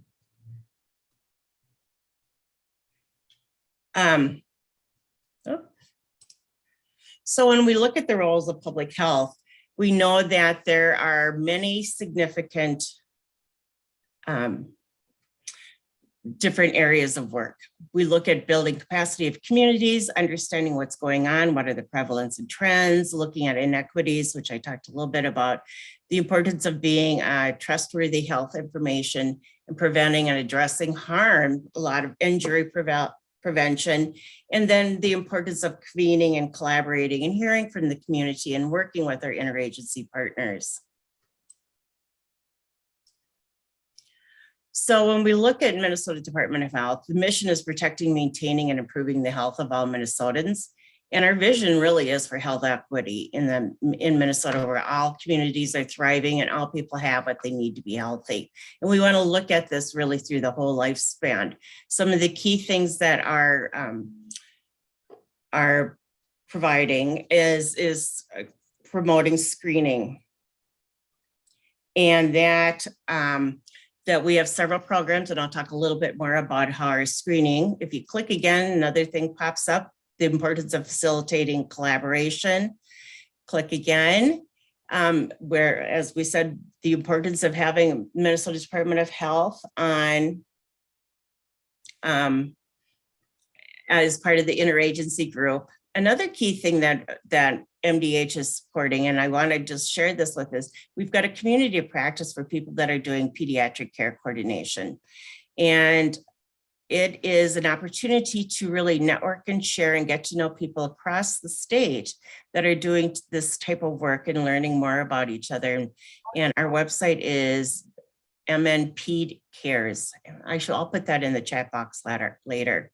So let's click again. And just, we have money that we're giving to supporting families, grants for family support agencies and advocacy in the state. And then we have a lot of different special projects. So let's click next screen. So one of the big things is screening in Minnesota, and that's done many times in primary care clinics, schools, childcare, public health, home visiting, child protection. And it's really looking at how a child is meeting their developmental milestones. And the recommendations are that it should be checked at 9, 18, and 24, 30 months of age, with autism specific screening at 18 and 24. And a lot of them use the ages and stages. You've probably heard of the MCHAT. So there's different tools that are used by different organizations or agencies. So I just wanted to highlight, this was Minnesota Fall Long Program, has been around for a long time. If you've ever seen the little bird, it's free. It helps track children's development from birth to 3. You can enroll in line and you get activities and information sent to you, so you sort of can monitor development. Next slide. Help Me Grow is another that's been around for a while too. And Help Me Grow is really a way to learn about the development of early children, young children, for parents and professionals. Has a lot of information about developmental milestones and screening and evaluation, and how to talk about developmental concerns. Now, a new resource that just came out this past 6 months, well, no, 8 months maybe, it's called Help Me Connect. Help Me Connect has a variety, the next slide, yeah, has a variety of information that can be supportive from prenatal to 8 years old.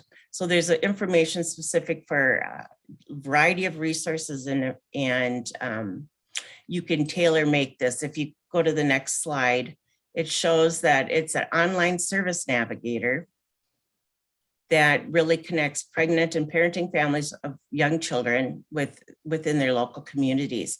So there's over 11,000 programs, service listings there, and you can search by keyword or content, filter by location, and you can make an account and save your favorites and have your own resources available to you. So let's see here. So when we look at, here's just another resource. So you can see that there's the different topics. Are we on slide 14? I'm sort of like, is looking at parenting and developmental behavioral, disability services, caregiving and support, early learning, and specifically even family well-being, legal services, peacetime emergency. So it's just, I just wanted to share this with you. I think that no matter how old your child is, if you're looking for additional resources or things within your community, this would be a good reference also. Let's go to slide 15. Big thing was, I was trying to figure out, having been around for a while now, Help Me Grow is a statewide system for Part C, going for early childhood special ed, where Help Me Connect is looking more at all the early childhood services in the community. I'm sorry? Oh, okay. So if you have concerns, going to the next slide, you can make a referral there. So moving on, I'm on slide 17 now. That when we look at autism, let's talk about autism. How's my time doing? I feel like oh well. Okay, so autism, we know that it's a complex, lifelong developmental disability, and there aren't any medical tests such as blood work, chromosome analysis, or anything that gives you a diagnosis. There's going to be a lot of a talk today about the medical process of getting an assessment or a diagnosis. And so I just wanted to make sure that the assessment really for evaluation can vary depending on who your professional is administering it, the age of the person being assessed, the severity of needs, and local resources, what's available. But a good assessment will include family history, developmental disorders, a family history of genetic and metabolic disorders, medical history of mother's pregnancy, developmental milestones, sensory challenges, medical illnesses, an assessment of cognitive function, language skills, and an autism-specific observational test. And I know that there'll be more information on this later. Next slide. So I wanted to take a little bit of time to talk about We know that when you get a diagnosis of autism, it can be overwhelming, and that the autism can really, how it presents and manifests in people, it can really be much more mirrored with navigation challenges when there's health issues. So it's very important that we keep good records and monitor and be able to understand that there are some health issues that can be or will need to be addressed. So with seizures, about 30% of people with autism develop epilepsy, some in early childhood, others as they go through hormonal changes. Think about sleep challenges, difficulty falling asleep, waking up repeatedly, sleep deprivation, crabby. How I put crabby in there because no matter who you are, I think if you don't get enough sleep, you don't feel good. And it's really difficult to learn, work, focus, process information. But when you think about it too, think about like if you wake up at night, is it because of gastrointestinal issues, allergies, environmental intolerances, seizures, sleep apnea? So many times with sensory processing difficulties, this can exacerbate and have many more problems falling asleep or increased periods of night waking. Another one is gastrointestinal, chronic diarrhea and constipation, vomiting, abdominal pain, acid reflux.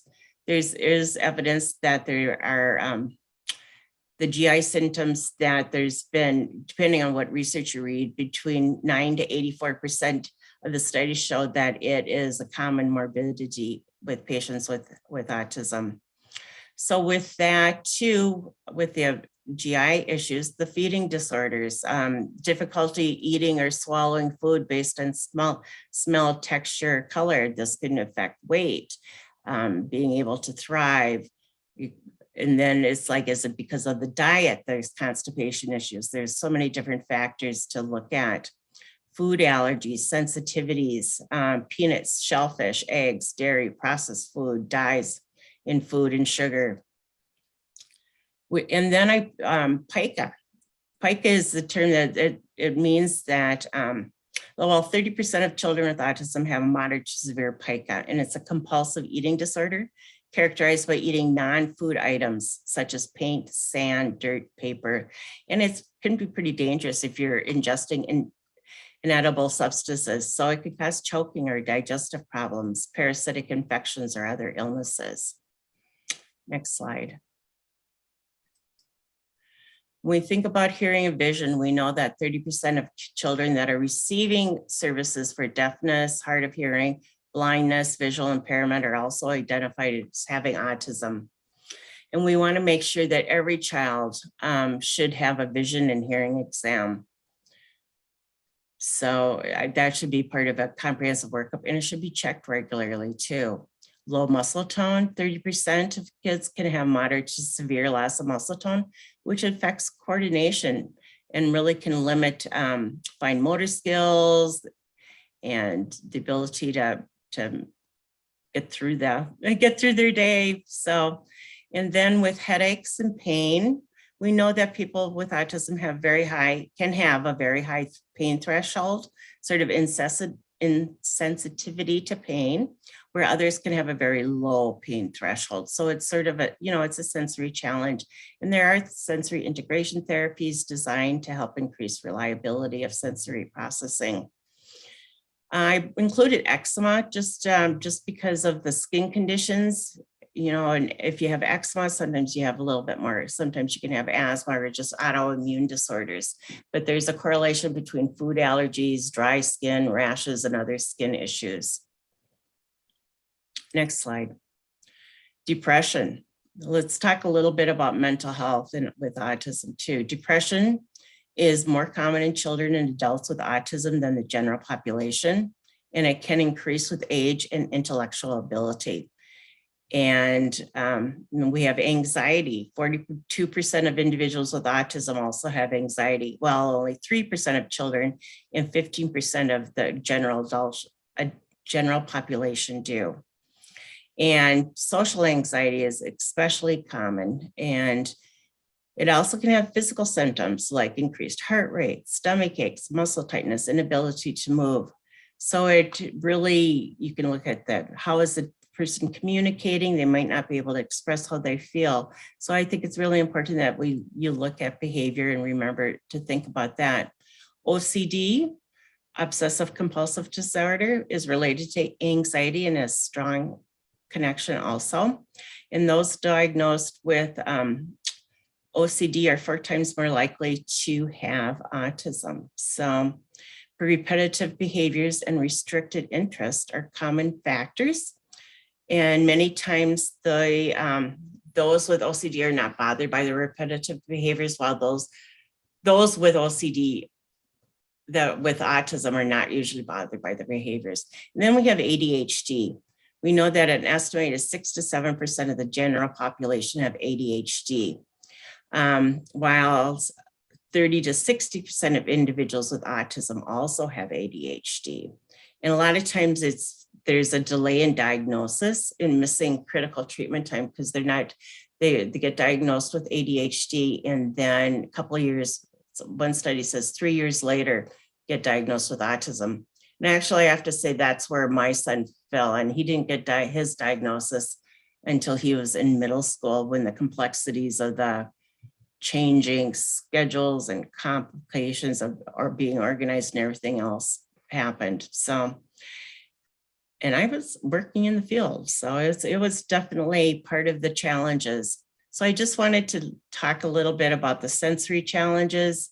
I think you know that the sensory processing, it can really make a difference in how people respond to touch, noise, hunger, sleep, that pain.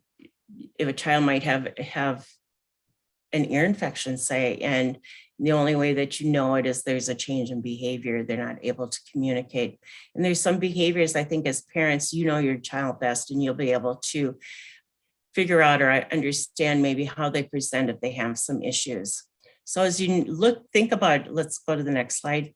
So as we think about how to navigate this and all the multiple health issues that can come with autism and just normal life for many people, but whoever you are, the biggest thing is let's leverage having a primary care provider. It's really important that you have a doctor that you feel that you can trust. Now, a primary care provider can be a pediatrician, family practice, internal med, peds, a PA, a physician assistant, a nurse practitioner. But it's really critical that you find someone that you can build a trusting relationship with. Think about too, male or female, how does age, their education or experiences, as you look at your relationship with this provider. This person is critical in how helping you navigate through this. What's their communication style? If you have a child with special needs, it really, are they explaining things to you in a way that you understand? Are they interested in you? Do they remember you? Ask them what their clinic is. Another key thing is looking at the location and clinic hours. The clinics vary. Like if you're in the metro area here, having worked in healthcare system and, is location critical to you, being able to get there? What are the clinic hours? Do they have evening hours? Are they open over lunchtime? Are you able to access the provider you want? If something happens and the child has to be hospitalized, what hospital system are you going to? When you start seeing specialists, do you need referrals, and how are they communicating? It's really critical that you have specialists share information with your primary care provider. And what is their process? Do they have a good process for doing referrals or helping you and getting your orders signed for equipment? I mean, those are all things that are really, can take a lot of time, can be very frustrating, and just be the bane of your existence at some point. So know that you can, depending on where you live, as Kim pointed out, it depends. You may not have a lot of options for where you can get your medical care. But if you have the ability, it's just like you do have, if you feel that your doctor is not responsive to your concerns and not listening to you or communicating, you have the opportunity. You can talk, really, I think a big source is talking to other families and who has worked well for them. And also check your insurance for who providers are, because a lot of clinics or physicians are available. You can interview them. Next slide. So I just wanted to show, I just wanted to illustrate sort of the key things. Now with your healthcare clinic staff, when you want to, are they courteous? Are they friendly to you? Do they know you? Do you feel like they're there to support you? Because so those are key questions to think about. And then go to the next slide. With the healthcare team, I wanted to just say that, you know, it's for a lot of healthcare clinics too, that we want to make sure that people know you, and that ask your clinic if they have someone on staff as a social worker or a navigator or a care coordinator to help you in accessing different services, addressing any barriers to care.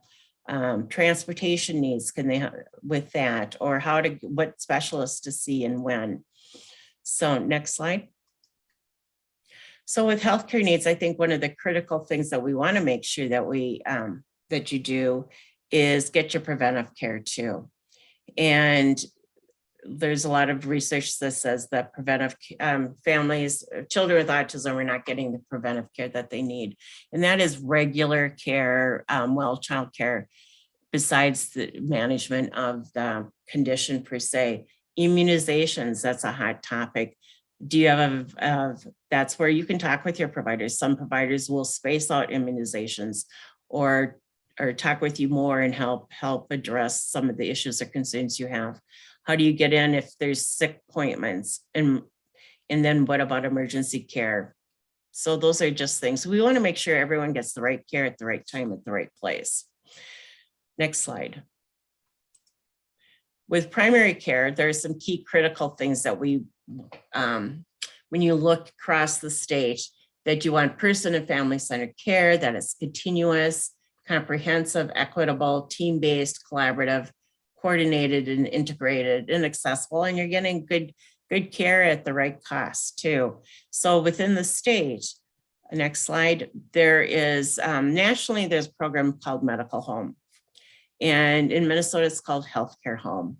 And so if there are clinics that are committed to those things that I just identified, looking at continuous quality improvement, how can they provide the best care to their patients that have chronic conditions, looking at providing a care coordinator in their clinic or someone to help support them.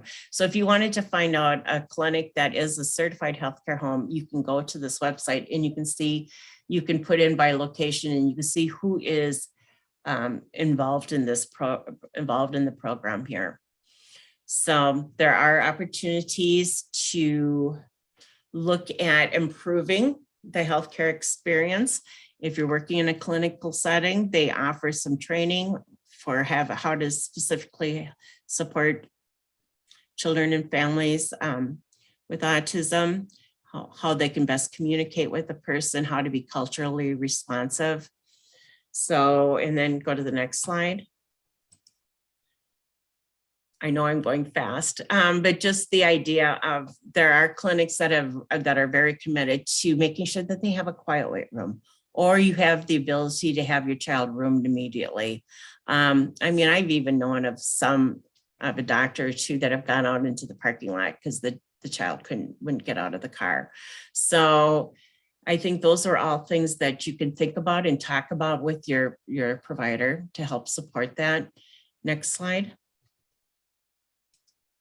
When you look at the family's role, I mean, I really liked, I think it was what Jem said this morning, is like let's do some pre-visit planning for clinics that are organized and have the ability. If you're working with a care coordinator, they'll call you a couple of days before and say, what's going on? Do you have any updates you want to share? Anything specific you want me to research or look for? What are your areas of concern? I think just really the importance of having notes, taking notes, and knowing what follow-up is needed and what appointments you need to make. One of the coworkers said to me too, is like, tell people not to make the last appointment of the day. in that sometimes when you have to do a lot of lab work or x-rays or go see someone else in another area, they're not always fully staffed. So many times, that was her words of advice I said I'd share. But parents, I know that are the most important person in the child's life, and you have the expertise and you know your child better than anyone else. And a 10-15 minute visit in the clinic many times doesn't seem long enough. If you can, another thing to see is if you can add extra time to your clinic visit when you have a lot of things you want to talk about, or make a separate visit so that you have the opportunity to ask your questions and figuring out how to best advocate for your child. All right, Wendy, I think we should move on to the next one. We're just getting a little bit over our time. Oh, okay, thanks. Yep, sorry.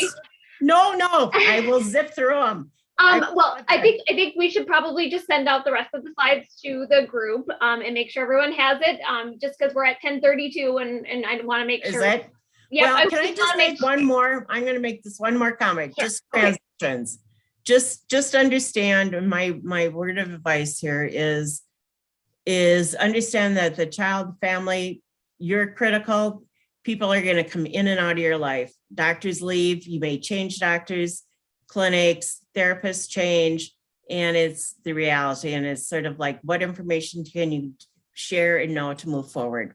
So on that note, I will close up. Thank you for your time. You'll see that there's a lot of health information in the autism resource portal. And thank you for listening. And I apologize for the confusion earlier.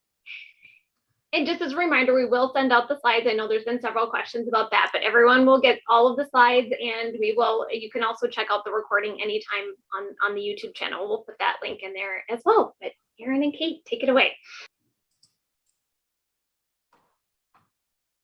Thanks. Erin, should I share my slide deck?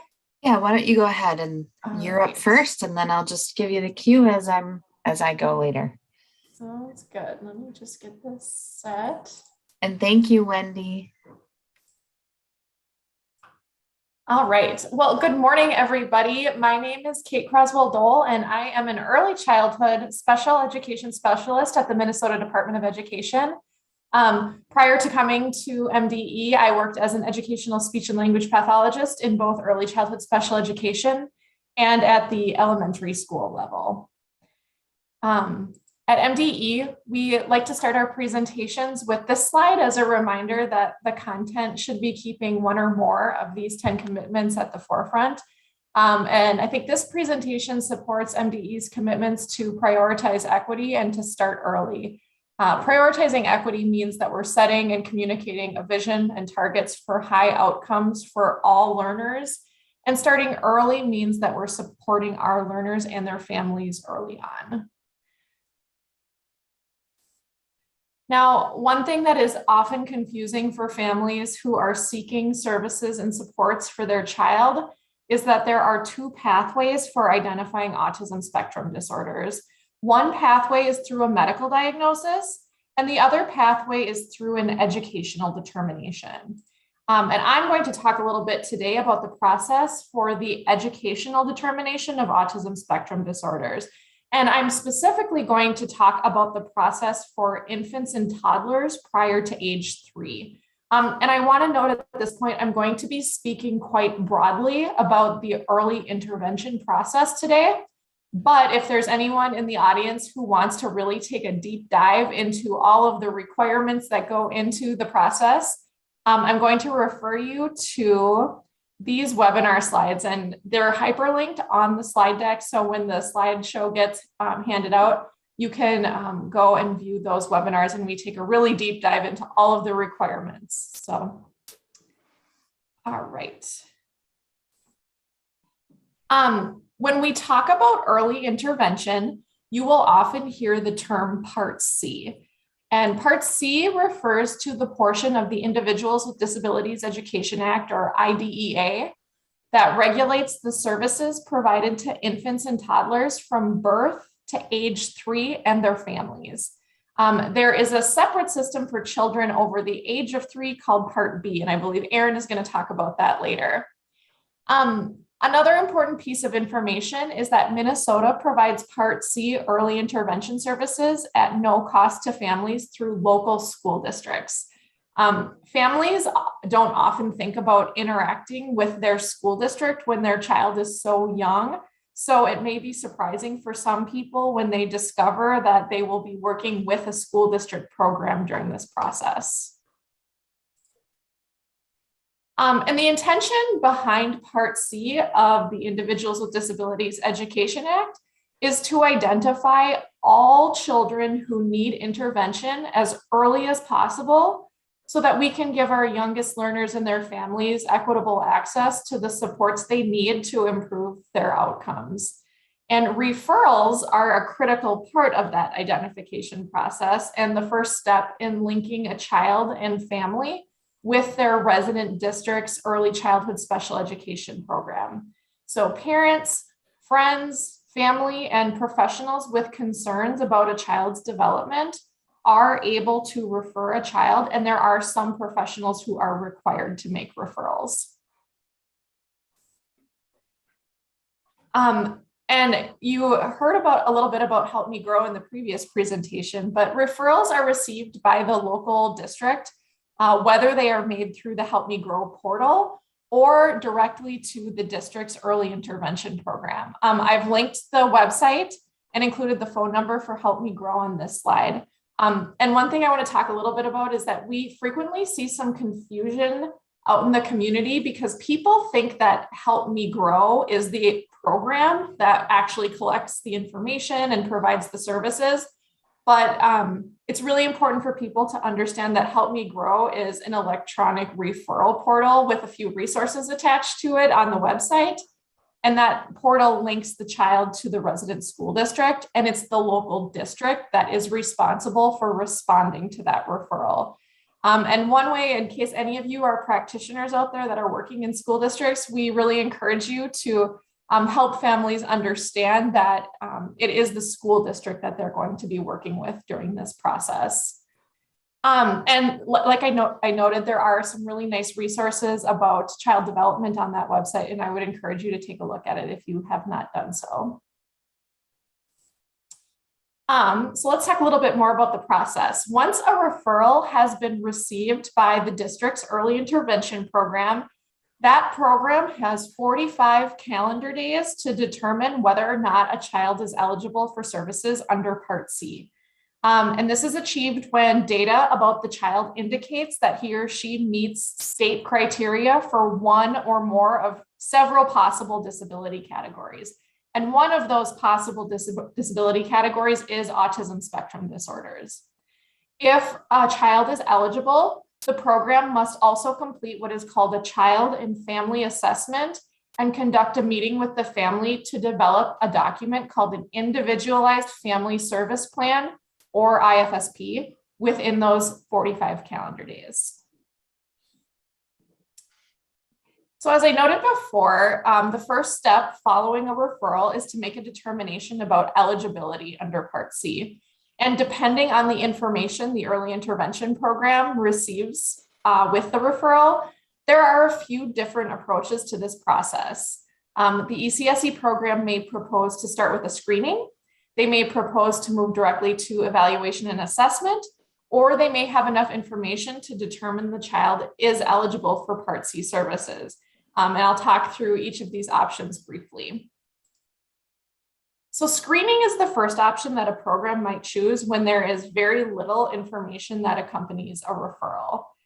A screening is a relatively quick set of procedures that can help early learning programs determine whether a child is demonstrating concerns that would warrant more comprehensive evaluation. During a screening, parents are often asked to complete checklists or questionnaires and participate in an interview. And trained staff may also engage the child in a few activities that allows the child to demonstrate their knowledge and skills.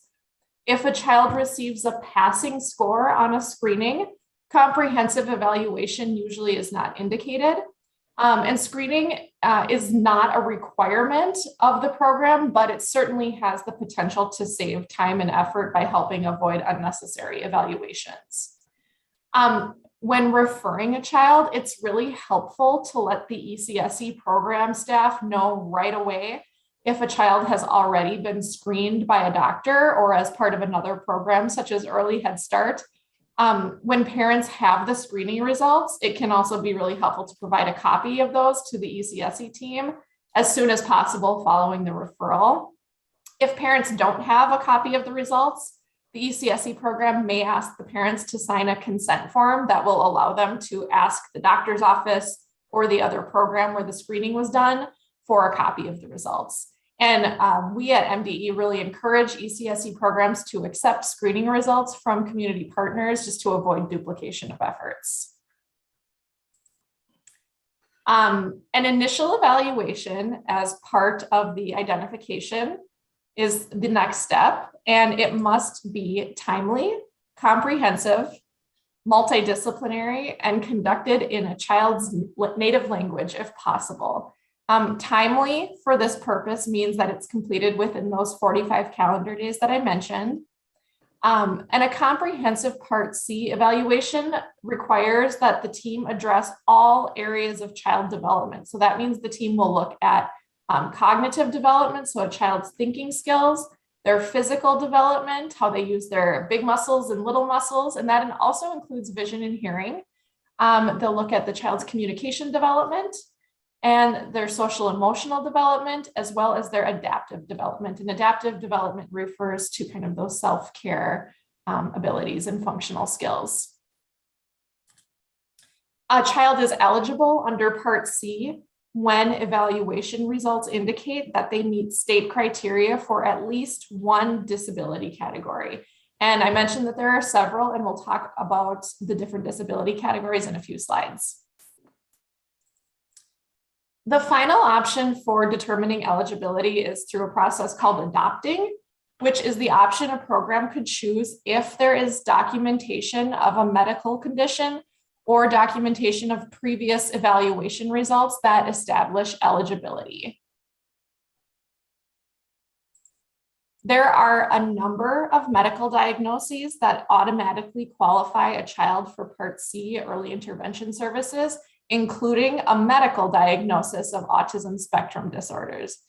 So if a child has gone through the process of a medical diagnosis already, it's incredibly helpful to provide copies of those medical reports to the school district at the time of the referral. Alternatively, the parents can sign consent forms that will allow districts to obtain the reports directly from the child's medical providers. And on this slide, I've included links to lists of medical conditions that allow an ECSE program to establish eligibility under Part C.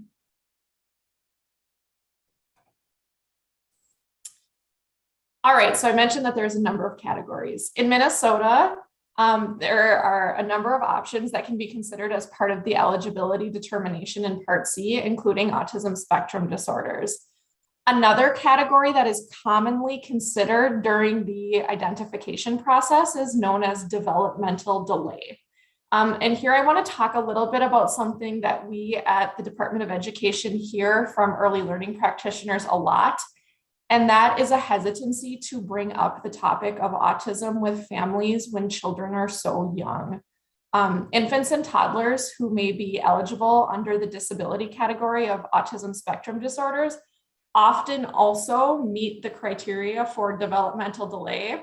So teams who hesitate to discuss autism will often just decide to consider only the developmental delay disability category during the evaluation process. And the reason they give is that they'll say, well, the disability category doesn't really change the early intervention services that the child will receive from the school district.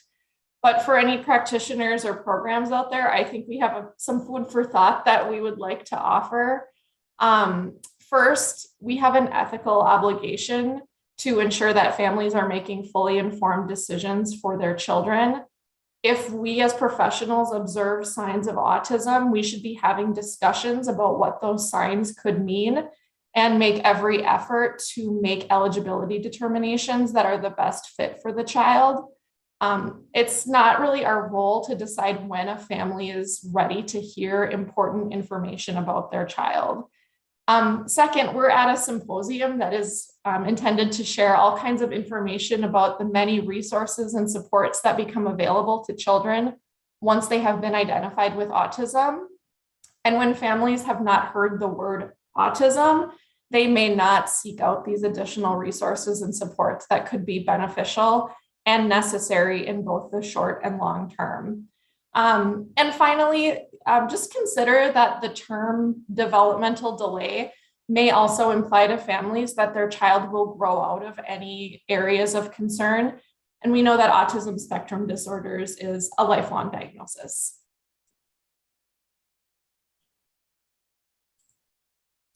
So whether eligibility is established through that evaluation process or through adopting outside information, the next step is that assessment.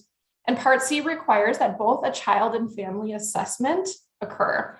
The child assessment includes a review of all those evaluation results, a personal observation of the child, and identification of the child's strengths and needs in each area of development. And the family assessment includes the use of a tool and interview to identify the concerns, priorities, and resources of the family.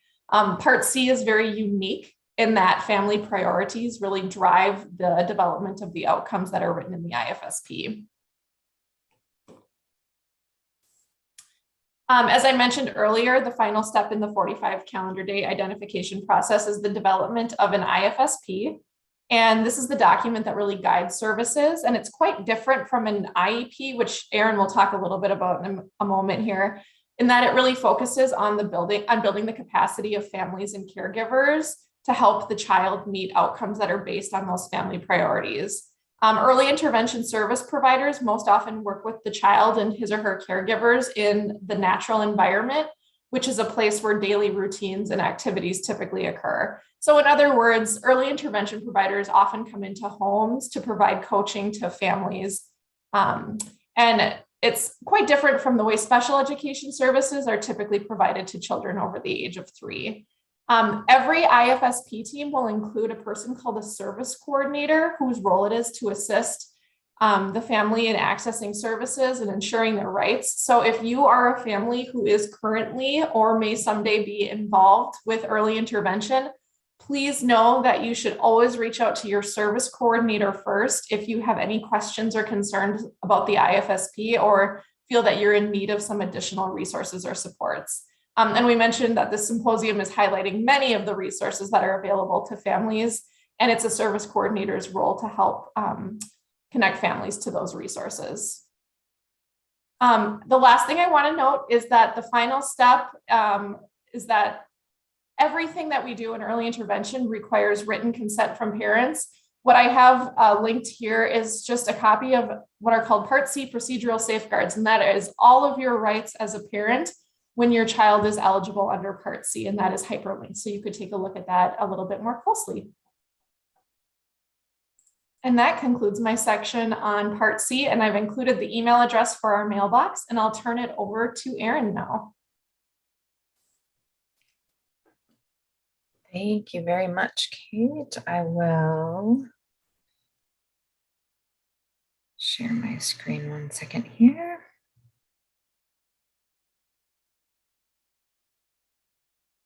And maybe while you're getting those up, there was a question in the Q&A. Does MDE specify the credentials that are needed by a birth to 3 evaluation team in order to use an educational category of autism spectrum disorder?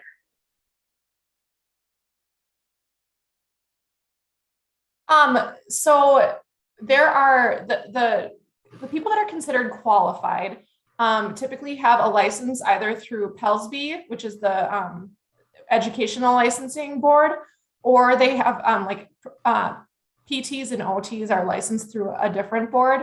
And then when they're doing the evaluation, there are some specific tools that they need to use. And those tools have criteria about the training and credentials that are needed in order to administer and analyze the results of that procedure. Thank you so much. Thanks so much, Kate. And that was really, really helpful. And it's very comprehensive, and it's really wonderful to just have our partnership here today and to build off of each other with what we're talking about.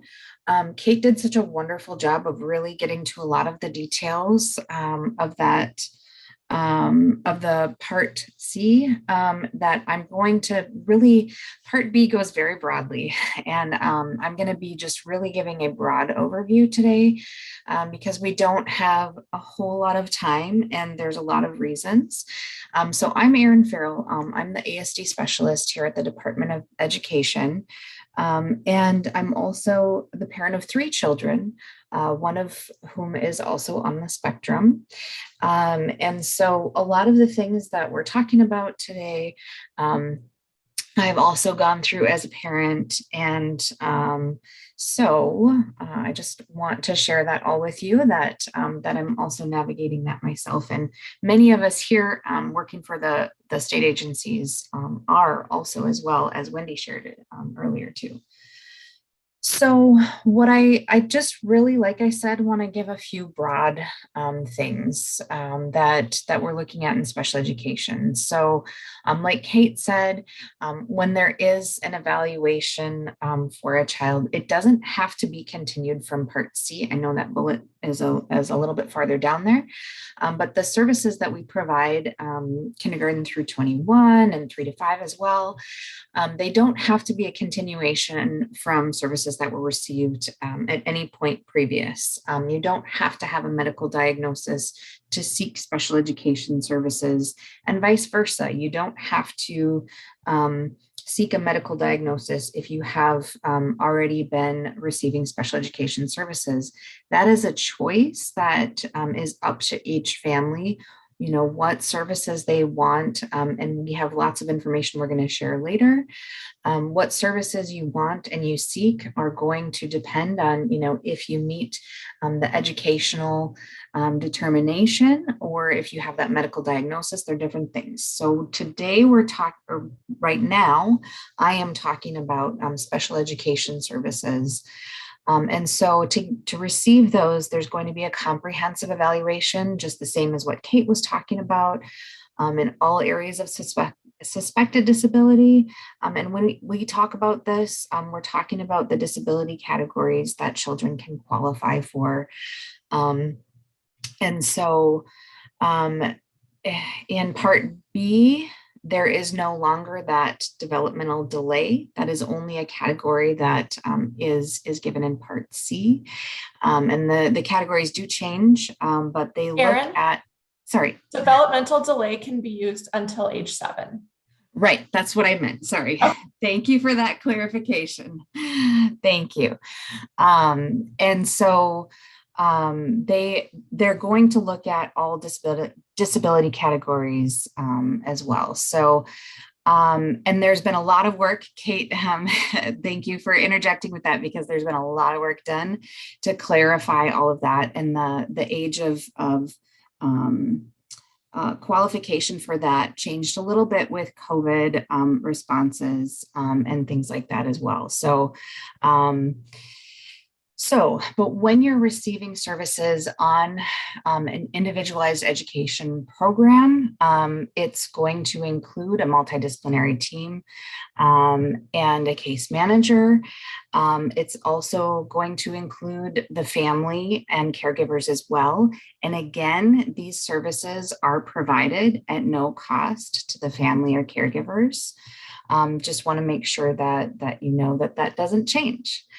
The programs are going to vary a little bit by school districts. Some have specific programs that are tailored for the students in their district. And really, since we do have local control in our state, the options are going to vary by school district for what's available.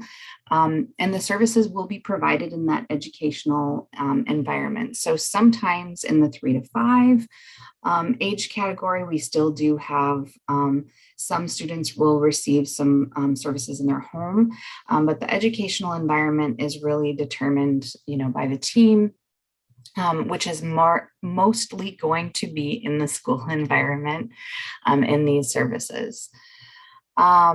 And again, family and caregivers are an incredibly important member of the collaborative IEP team. And that multidisciplinary team is going to work together to determine what needs and objectives and goals each individual student have. The key words are individual, and that all of these things are based on the individual needs. And practitioners will be using evidence-based practices that are going to be used to teach and generalize skills across learning environments. And one of the things I mean by that is skills are not explicitly taught in just one educational environment or one classroom. Skills should really be taught and generalized across all environments so that we know that there's skills that students are learning and able to use and not just in one isolated environment. So there is too much information for me to have time to overview today. So I just want to make sure that you know where to find a lot of the information that we're talking about, specifically in education on the Autism Resource Portal. There is an education page. There you can look at what Kate and I have been talking about a little bit with the educational determination versus the medical diagnosis.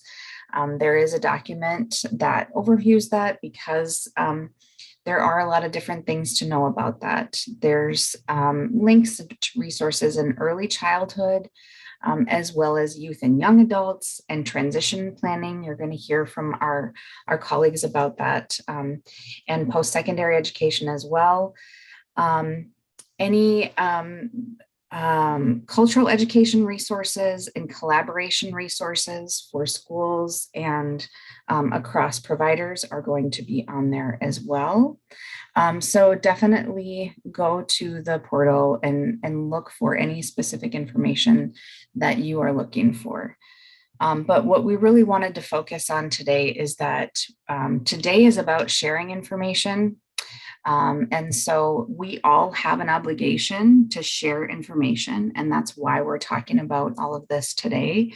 Like Kate said earlier, whether you're looking at if you're suspecting autism at any point, it's really a wonderful thing to be able to share information and identify, what is it that we're actually talking about, so that families can get access to wonderful and amazing groups and advocacy organizations that really can help support them in their journey and show them the options. What are the options that are available for education versus, private pay versus what they're, a lot of the services that you're hearing about from Human Services and Department of Health. What are the things? And every family and individual has the option to make those choices, and we don't need to make those choices for them at all. What we need to do is provide them with the options so that they can make those choices. So we're really here focusing on effective collaboration and really having these genuine partnerships across not just school, but all learning, home, school, and community settings. We need to share information so that we're giving every individual the best opportunity to be a part of their community in any way that they want to be. And again, every choice and program is individual. I know I've said that multiple times already, but that's really what I want to focus on, is that we're here to show you these are the resources so that you can make the choice what is right for you, your family, the individual, and anybody who is impacted today. So please take this information, share it with others. Do your research on what you think is most helpful for you and collaborate, reach across the aisle. Just like what you're seeing us do across our state agencies here today, we are working together to provide this information for you.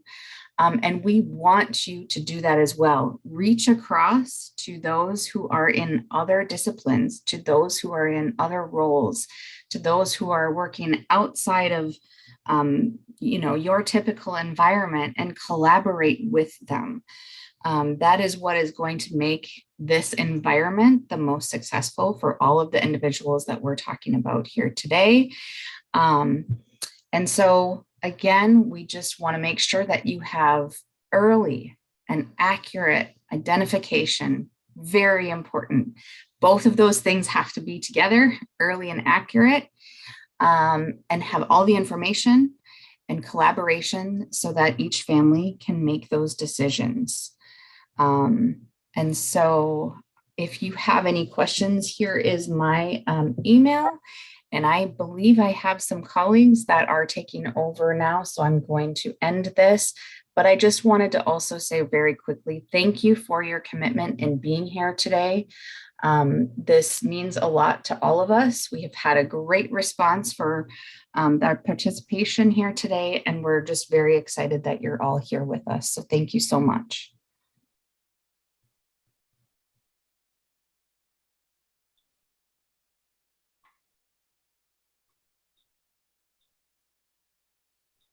And just as a reminder, as we are transitioning quickly between everything all morning, take those breaks as you need them, because we're not building them in for you. So take those breaks as you need them, and we're going to continue. And Nicole and Kim, take it away.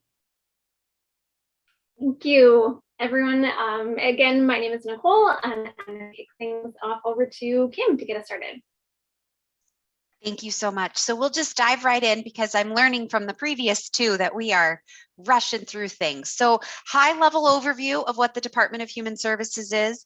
We provide a wide variety of essential services to Minnesotans. So we work with counties, tribes, nonprofits, businesses to provide and administer services. Our services encompass a wide variety of things. Today, you've heard a little bit about our healthcare and our home and community-based services, but we also are the agency that oversees supports for children and families, financial supports, behavioral health services, a wide variety of supports.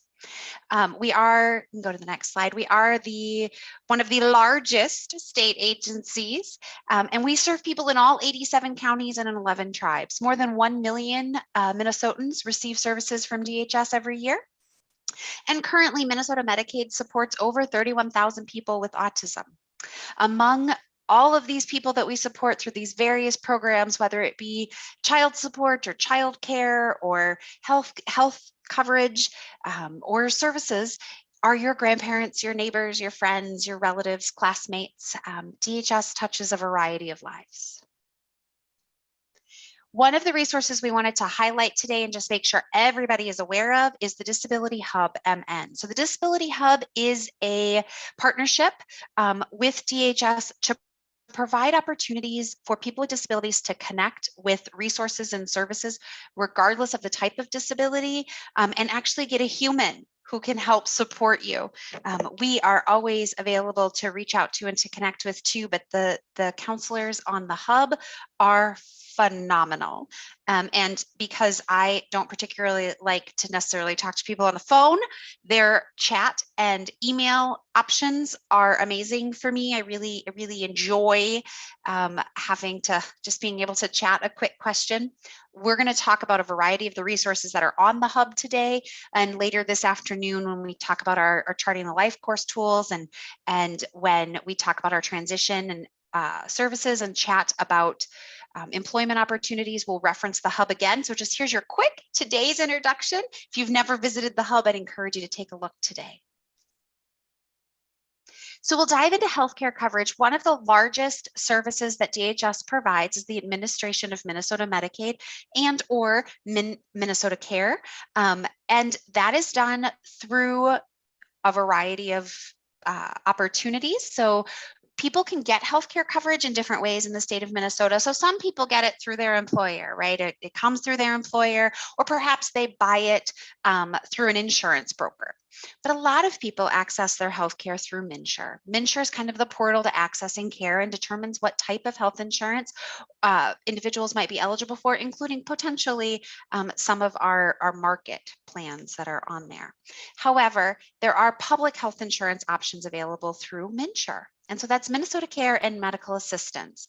When we talk about medical assistance, there's a variety of types, right? So we have medical assistance under our MCOs or our prepaid health plans or our PMAPs, where we partner with our MCO providers. There's also fee-for-service Medicaid, which can be provided for individuals birth to death, depending on if they have different categories of qualification. And then for children, we have something called MA TEFRA, which is an opportunity for families of children with disabilities to access Minnesota's medical assistance. We also have MAPD for adults with disabilities to access Minnesota medical assistance based on their disability need. We'll talk about those two programs in a little bit more in depth, but want to kind of throw that out there as an opportunity to understand kind of the different things at play. And the reason I mentioned that is because, like we talked about this morning in the the storytelling panel, it's overwhelming and a little confusing to people to know even what kind of medical assistance they may be on. We do know that some families carry both, so something to think about. MNsure is our How We Get It website in Minnesota, so you can visit MNsure to learn about different opportunities, to contact different health plans, to explore plans, and to apply if you have questions. We have done an on-demand webinar that kind of breaks down all of these very complicated, intricate, I think somebody this morning said roadmap of things on an on-demand webinar that you can check out that we've linked here as well. And we've also linked our partners ARC healthcare guide, because we think ARC has just done such a great job kind of demystifying our DHS language. So for children, and we're going to talk about children first and then adults. So when we talk about children, children could be eligible based on just income, but they could also be eligible based on disability. Even if a child has private insurance through an employer, they could also be eligible based on income then as well and still have that secondary MA. If they aren't eligible based on income, they could have eligibility based on disability through the MA TEFRA process. So that process does sometimes require a parental fee, but again, it's based on a variety of factors. And so we want to make sure that people understand that parental fee is per household, not per child. So if you have more than one child with a disability accessing MA TEFRA, you will pay one parental fee, and that parental fees can be based off of your adjusted gross income, and that you can have conversations about timing and when to access those services, and that support is your choice.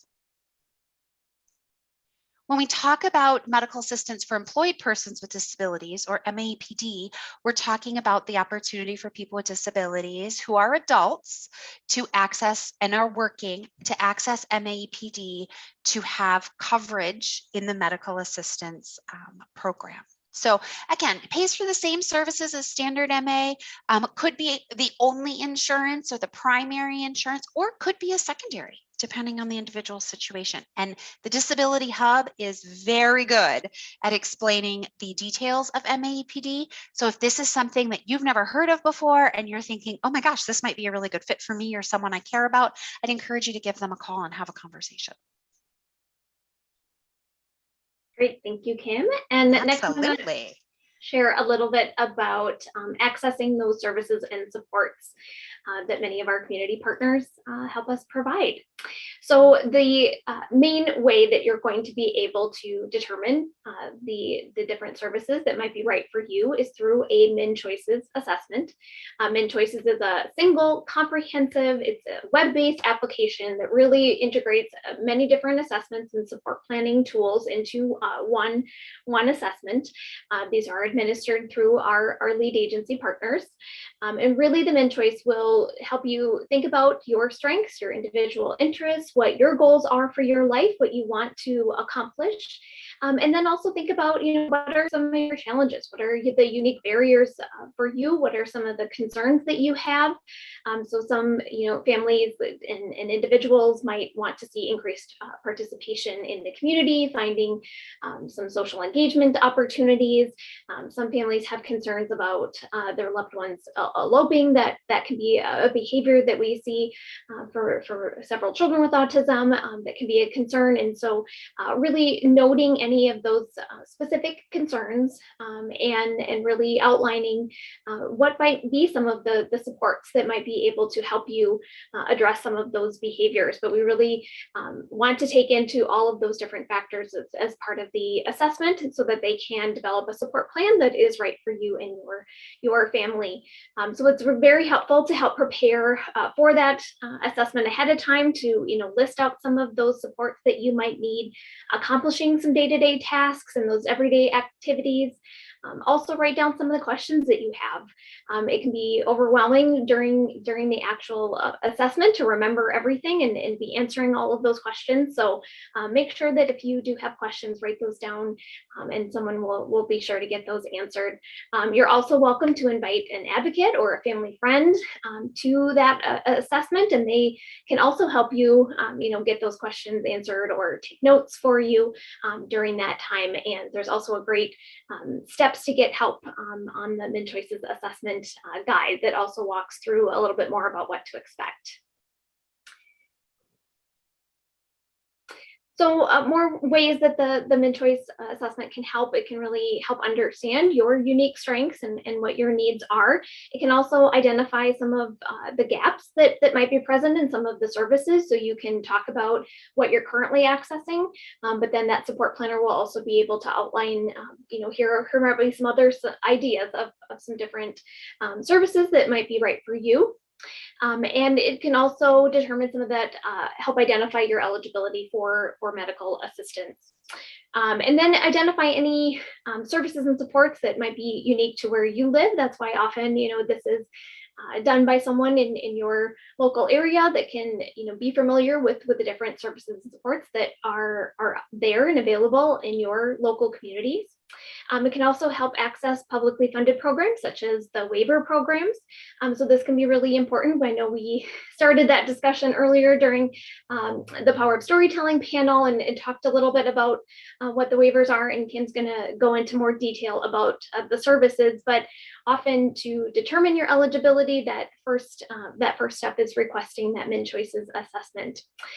Also accessing things like personal care assistance or other services and supports can get started within that MnChoices assessment.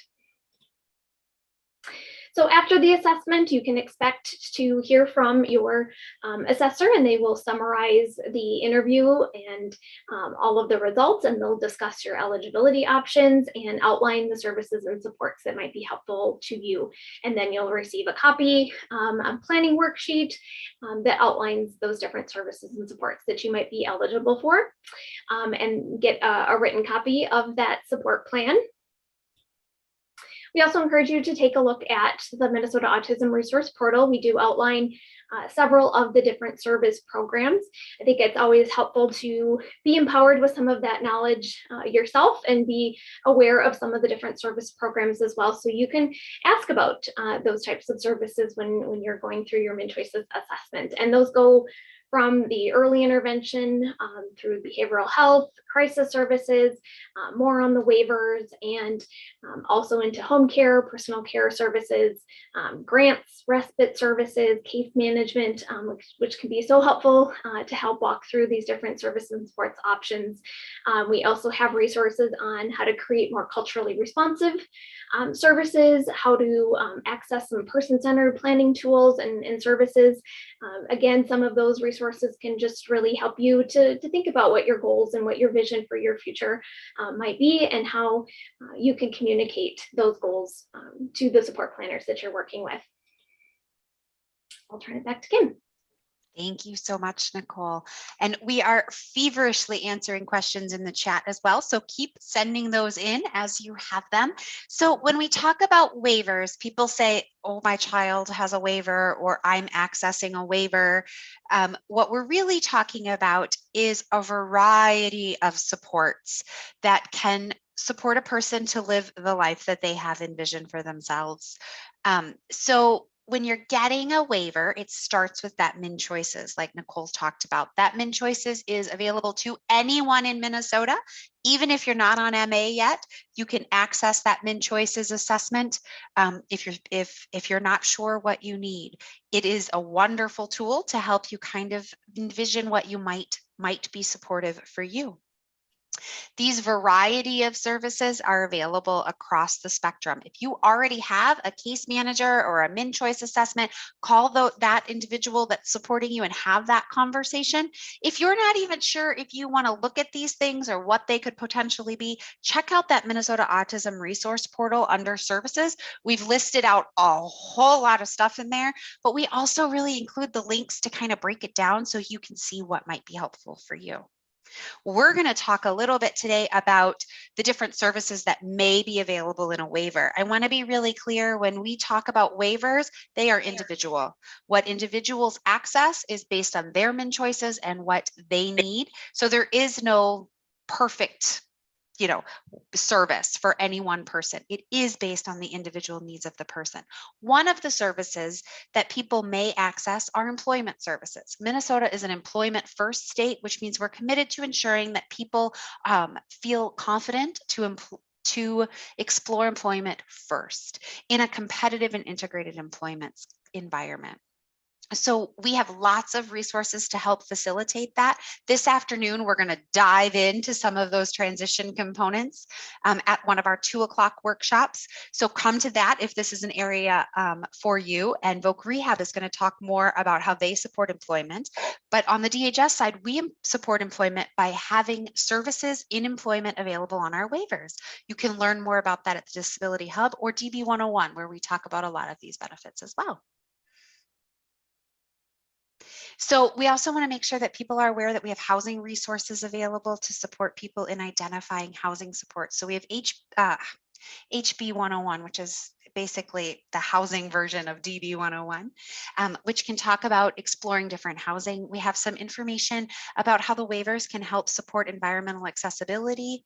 We also want to make sure that you're aware that the portal includes a wide variety of information about basic needs that may be helpful. And again, if you're already on a waiver, the information about whether these things might be helpful for you can be accessed through your case manager. But if you don't have a waiver and you want to request that Min Choices assessment, feel free to do so. Consumer-directed community supports. So people think this is like a waiver, and it's not. It's a different way to utilize waiver funding to allow for more person-centered control and direction. We have an online module that explains the difference between CDCS and some of our other more traditional waivers. We'd encourage you to take a look at that to see if this might be an opportunity that might work for you. We also have something called the Consumer Support Grant. I want to be really clear though, this CSG is not available in every county. So this may be a choice for you, it may not be. But if you're interested in utilizing CSG, which is comes out of that Min Choices, again, Min Choices, entrance to everything, it may be an opportunity to explore how to self-direct some of those PCA services. The Family Support Grant is another opportunity that's available for families in Minnesota. The Family Support Grant does not require the child be on Minnesota Medicaid. So this is an opportunity for families if their income is under the threshold to access a grant of $3,113.99. I have to tell you, every time I read that amount, I giggle a little. We're very, very specific about that cap and that amount to access services and supports for the child with a disability. We've included the fact sheet on here to see if this might be a fit for your family. And adults can use the FSG as well. So we have this wonderful new program coming, the Community First Services and Supports. We are so excited to have this roll out. We have an interactive video to help you learn more, but this is going to take some of our current programs and shift them into this more inclusive, self-directed, person-centered model that we are just so excited about. And we hope that you will find it helpful for you and anyone that you are supporting who accesses services. If you want to learn more, take a look at the video and keep attuned to updates. It's coming soon. Very exciting. Great, thank you. And next we're going to share a few advocacy resources. As I am sure you've already captured from some of our stories today, every person obviously can tell their story best, and each person has a very unique experience and perspective. And we really encourage everyone, no matter your role as it relates to autism, to be an advocate, be an ally for the autistic community, really help to raise that community awareness and understanding.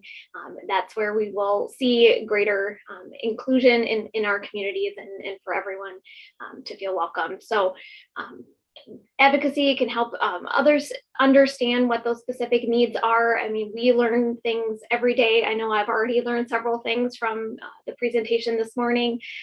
We all as professionals are learning, and families and individuals as well are learning about the unique specific needs of others. And so why it's so important that we have an outlet to share all of those opportunities. And I think it's great for family members that you can show and be that role model for the individual to then develop those self-advocacy skills at a young age, which are going to be so important to their success later in life. And that's advocating across the service system, across the healthcare system, at an employer, to advocate for accommodations, to advocate for any post-secondary education they might be pursuing. It's just going to be important in all aspects of life. So it's great to be that role model, and for siblings as well. I know the siblings are often an important support system for everyone.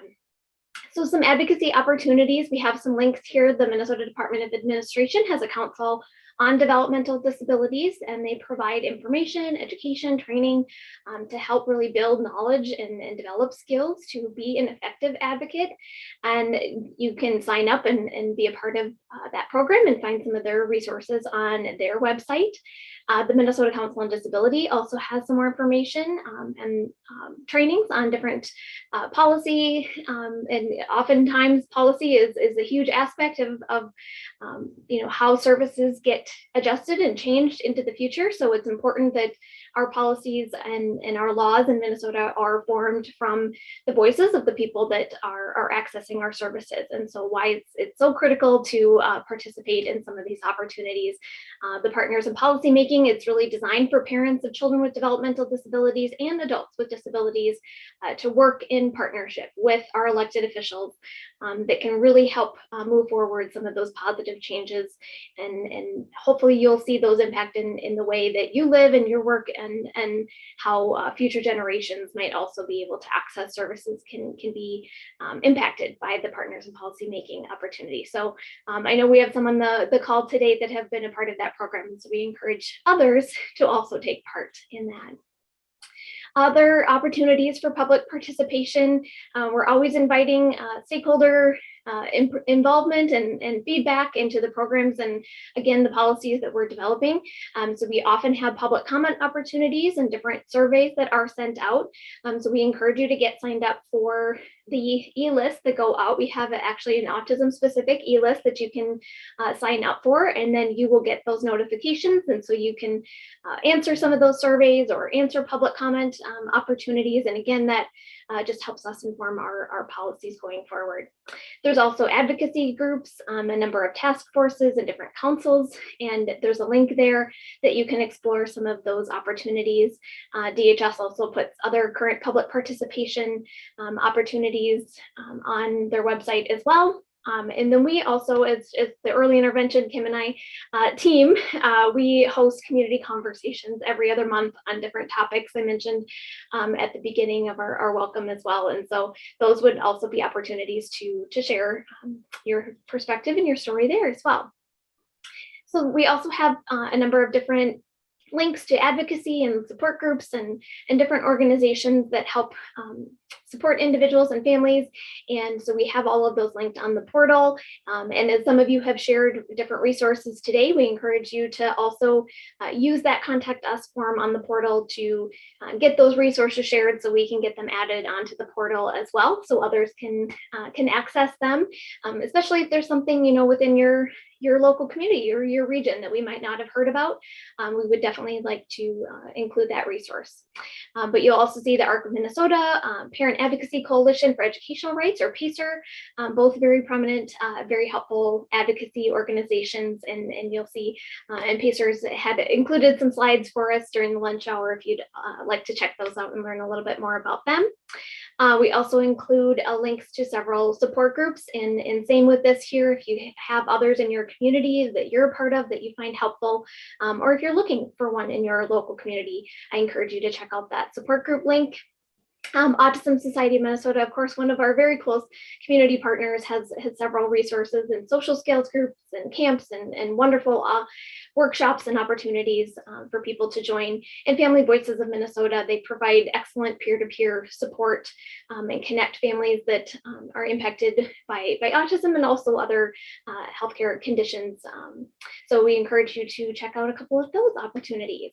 We included our contact information, and especially if you don't know where to start, the ASD inbox is always a great place to contact us. But I've included my information and Kim's information and the portal as well.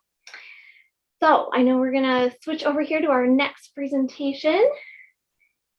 And Kim, are there any questions that you wanted to answer live just while we have the last couple minutes here?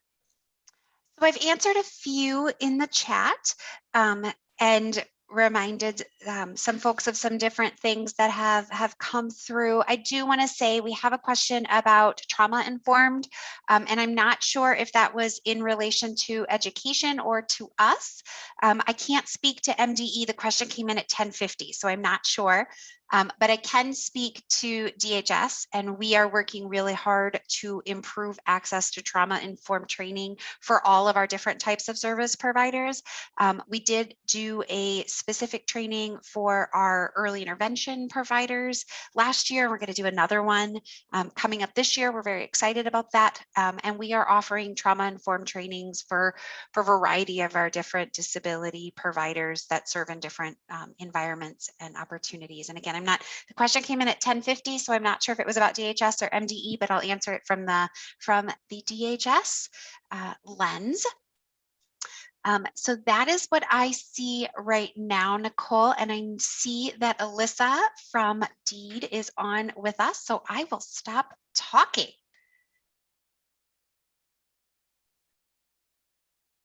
Okay, I'll just jump right in. Is that the deal? Do you have your slides? Okay. Do you have your slides shared up? I do. Okay. I'll get them up here. Perfect. All right. Just let me adjust the screen. I'm sure for all of you that are attending the whole day, just having a moment just to breathe a little and stand up and stretch might be kind of nice. So you can do that for a moment here.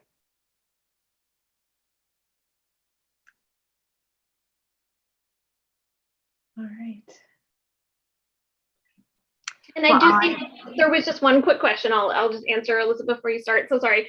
So I see there was just a question about if there are workshops or symposiums similar to this for other disability groups as well. And I will say, you know, things like the MinChoices assessments and some of the resources that have been shared could certainly be applicable to other conditions or disabilities as well. So although, you know, I can't speak to if there'll be other you know, condition specific symposiums or workshops in the future. I mean, we're all, you know, kind of working on autism specific services. I will say that many of the supports and things that we're discussing today could be applicable to other disabilities as well. So, and the Disability Hub would be a great place to start if they have any of those specific kind of programming or access questions. So. Perfect. Okay, well, I will get going. I'll start with who I am. My name is Alyssa Klein. I work also with the state, with the Minnesota Department of Employment and Economic Development, otherwise known as DEED. And the agency within DEED that I work for is called Vocational Rehabilitation Services.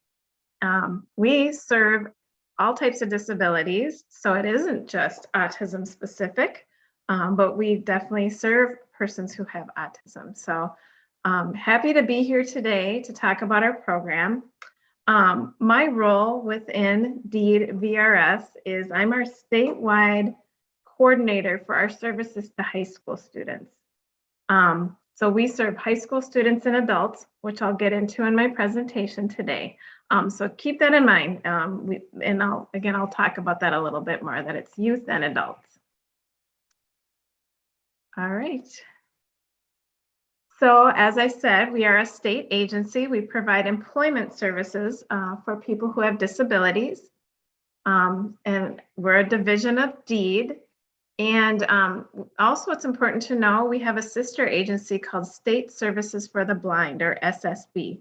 So if an individual has a vision impairment, that would be the first place to go if you're looking for employment services from one of our agencies, because they provide the same or similar services as we do, but they have that focus on blindness, low vision, and deaf blindness. We're also a partner in the Career Force system. And if you're not familiar, it used to be called the Minnesota Workforce Center system, so it's been rebranded. It's our public workforce development system. So there's over 50 Career Force locations across the state, and we have a presence in all of them. Career Force centers are for any person either looking for work, looking to prepare for work, or for any employer looking for employees. So it's bringing everybody together so that employers get their needs met and people who need jobs get their needs met. So there's a lot of different programs that come together in the Career Force system, and we're one of those programs.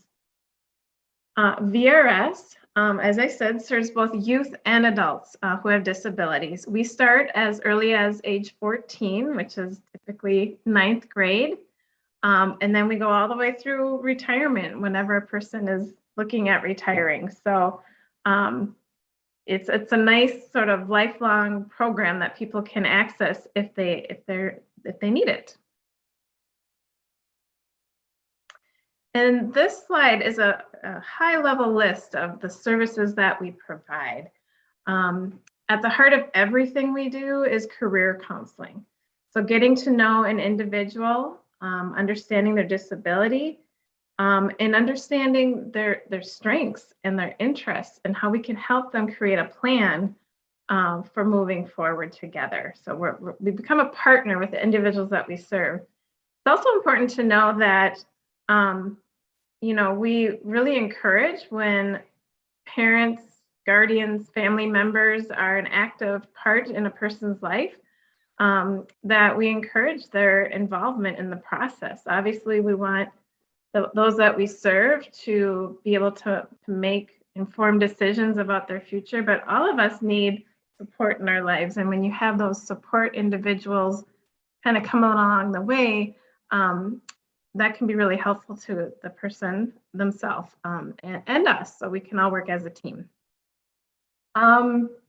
Another aspect or service we provide is job training. So we don't actually provide the training ourselves, but we help people access training. And so training can include a lot of different things. It can be thinking about college training for your typical 4-year degrees, looking at community college or technical colleges where you might get shorter term diplomas and degrees.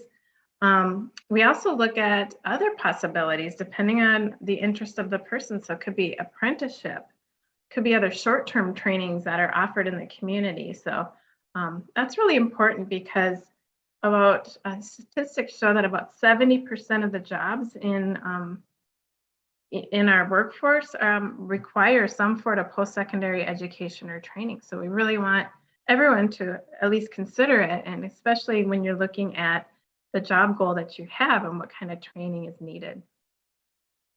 Job placement is a big part of what we do. So helping people get ready for looking for a job, and then any sort of support in finding a job. So it really, is driven by the person and what they need and what they want in looking for that job. So sometimes we can be helping more behind the scenes where an employer would never know we were involved, or we can be more hands-on depending on what a person needs. So sometimes we even come to interviews with people or advocate on behalf of individuals that we serve with employers. So those are things we talk about with everyone we serve and come up with a plan for how we help people look for jobs. We also provide services for keeping a job. And that can be any host of things.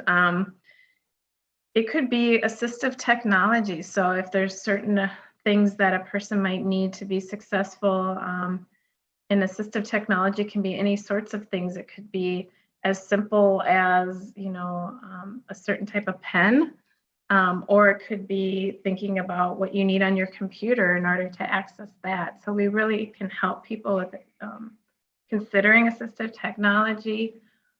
We also can help with things like job coaching. So once somebody gets a job, if they're going to need extra help in learning the job and navigating a new work environment, we can help with that too. So, and other times it's just more checking in and talking about how the job is going and problem solving. And then a big piece of what we provide to students while they're in high school is called pre-employment transition services. I'm going to talk a little bit more about that on the next slide, but just know that this is just a real high-level list. We work, again, one-on-one with everyone we serve and get to know them and their needs, and then talk about the services that are individualized towards their needs. So I mentioned pre-employment transition services.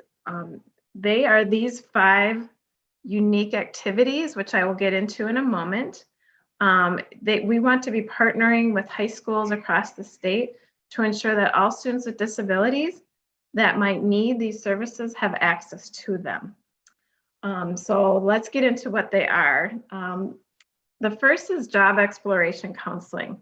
So it's a service that allows an individual to really dive into, what am I interested in? What kind of job would I want? How much would I like to be paid? What location would I want to work? And then also just looking at what kind of things are available, whether it be in my community or where I want to live, what kind of jobs are out there. So it's just exploring those things. The second is work-based learning experiences, which is probably for me, all of these are important and exciting, but this one is the most exciting for me because I've worked for our agency over 25 years. I began as a counselor in the Anoka County region, I served both youth and adults, but in particular, when I served high school students, we would talk about career ideas, but so many times, and we all can relate to this probably in our own life or just with any aspect of our life. How can you make a decision on something if you've never seen it or tried it yourself? So work-based learning really allows a person to be in the community in real workplaces to, whether it be a tour, job shadowing, mentoring experience, or actual work. Sometimes we're able, one thing we are able to help with are maybe short-term job tryouts, so trying out something, or maybe even finding that work experience, which is like what we call an intermediate job. It's a job while you're in high school to get that work experience, to earn a paycheck. It might not be your ultimate career goal. We all had those jobs in high school, so helping those that we serve get those experiences. The third item within pre-ETS is post-secondary education counseling. So we help students with, as I said earlier, it's, we really want to set the bar for, high for all students with disabilities to be exploring post-secondary options. So let's look at what you're interested in for a career, And then let's look at the sort of post-secondary education and training that you would need and that is available for you, and help you with, making decisions about that, exploring financial aid, applying for programs as needed, so we can help with all of that. The fourth pre-ed service is workplace readiness training. One thing that's I don't love about that title of that service is that we always look at everyone, being ready to some extent. We all need preparation for things, but we don't want to say, oh, you're not ready for employment, because sometimes the way we get ready for employment is to try employment. But these are what we mean by workplace readiness training is, learning about what's expected in the workplace, and maybe also learning about how you can do your own job search, so you don't need to depend on someone else to help you with that. So we can talk about, interviews and practice interviews, and how do you fill out a job application and get a resume in place. So, things like that. Look at transportation. That's another real big one that I hear about all the time, and in all parts of the state. So how do we explore transportation options for you? Look at if it's getting a permit and driver's license, how you can get that done. As well as, if that's not something you're looking at, like looking at public transportation and trying it out. And then finally, instruction and self-advocacy, which really runs across every service we provide, is we really want to help, everyone we serve understand their disability, but most importantly, understand their needs and how to get what they need, how to ask for it. How do you, learn how to speak up for yourself so you don't have to always depend on others, so that you get, you can be successful, whether it be in employment, post-secondary education, or life in the community. So we're here to help young people build those skills. So pre-eds are available, again, we collaborate with schools across the whole state. These services must be made available to all students with disabilities across the state. And any student who is age 14 through 21 who has a disability, and I'll explain that a little bit more in a second, can qualify for these services. The big thing is looking at, there's a lot of things available in schools, so we're not here to duplicate or step on toes of what schools are already doing. We're here to help fill the gaps and partner with schools where maybe some of these services, a student isn't able to access, or, whatever it might be. So when we say student with a disability, I just want to be clear, it's a pretty broad definition. So it could be a student who has an IEP, so they're in special education, but they don't have to be in special education to qualify for VRS. They could have a 504 plan or an accommodations plan with the school, or they may not have any sort of plan with the school, but they have a medical or mental health, document of some sort. So they're seeing a medical professional or have seen a professional that has diagnosed a disability. So again, pretty broad in terms of who we can serve. We have 2 staff assigned to every high school in the state. We have what are called, we have counselors, and then we also have pre-ETS representatives that help providing those pre-employment transition services, primarily to younger students. So we kind of start with those pre-ETS services. We can continue with those, but then we can provide more intensive supports as a young person gets older and gets closer to graduation. What you need to know, though, is there's no wrong door for services. So I have a link on the slide that takes you to the page where you can find who is assigned to your school, your son or daughter's school, or if you're serving somebody going to school, you can find who serves that school and contact either of them, and they'll talk about how to apply for services. So I just want to go through the next slides are, first of all, if you're a student, the steps for accessing our services, and then if you're an adult, because again, I know I'm focusing a little bit more on those student services, but keep them up in mind. All of these services are available to both youth and adults. And so I'll just talk first of all about if you're a student or you're supporting a student, how they can access our services. So as I mentioned, you'd want to contact one of those VRS staff that are assigned to the school. What they will do is they'll set up a meeting. They can meet with a student directly. Ideally, I think it's nice when parents or guardians are involved as well in a meeting so that you can learn about these services as well. And then during that meeting, we can provide an application packet. So you learn about the services, you know, a student says, yeah, I'm interested. And then we give an application. Anyway, they'll review that. We have a release form signed, so we're allowed to communicate with the school because again, it's so important that we make sure our services are aligned with what's happening with the school. From there, we verify that a student is eligible for our services, and then services begin from there.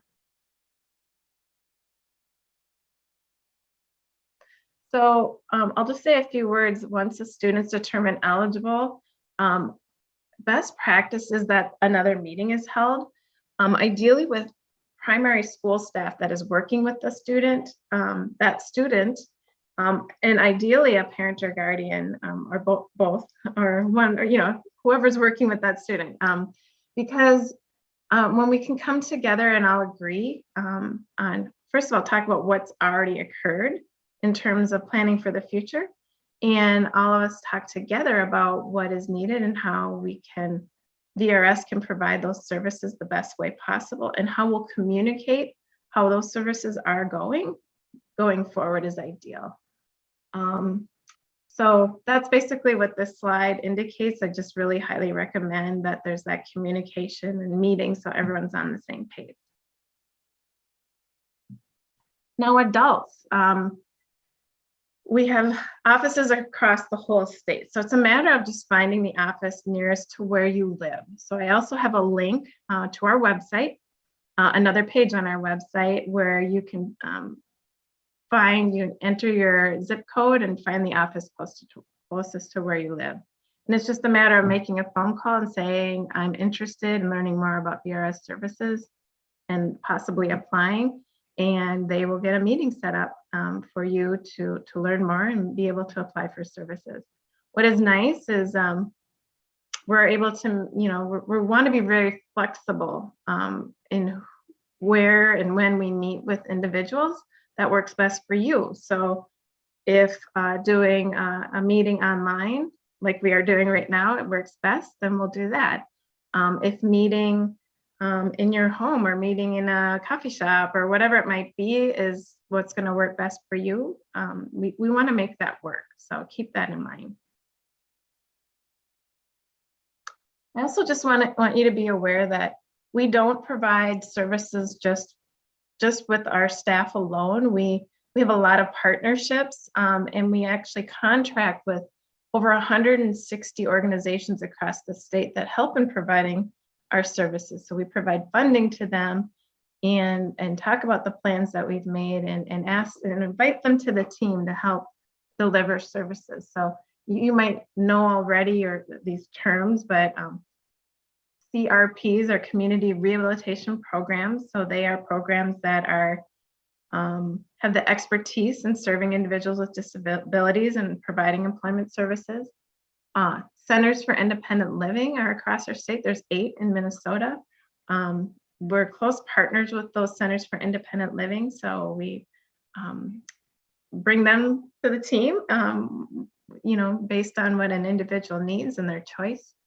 And other career force partners. So I mentioned career force is the system of all different providers of employment services. So we might bring other career force partners to the table when it makes sense.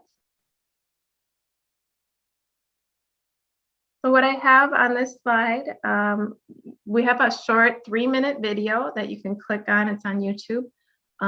It's a nice video that explains our services for high school students.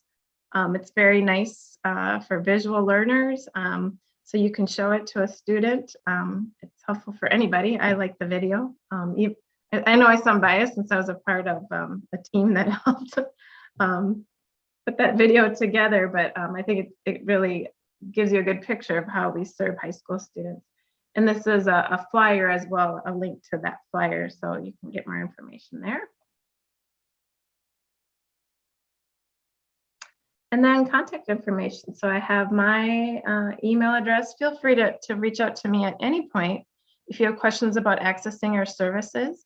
Be happy to help answer questions or connect you to resources.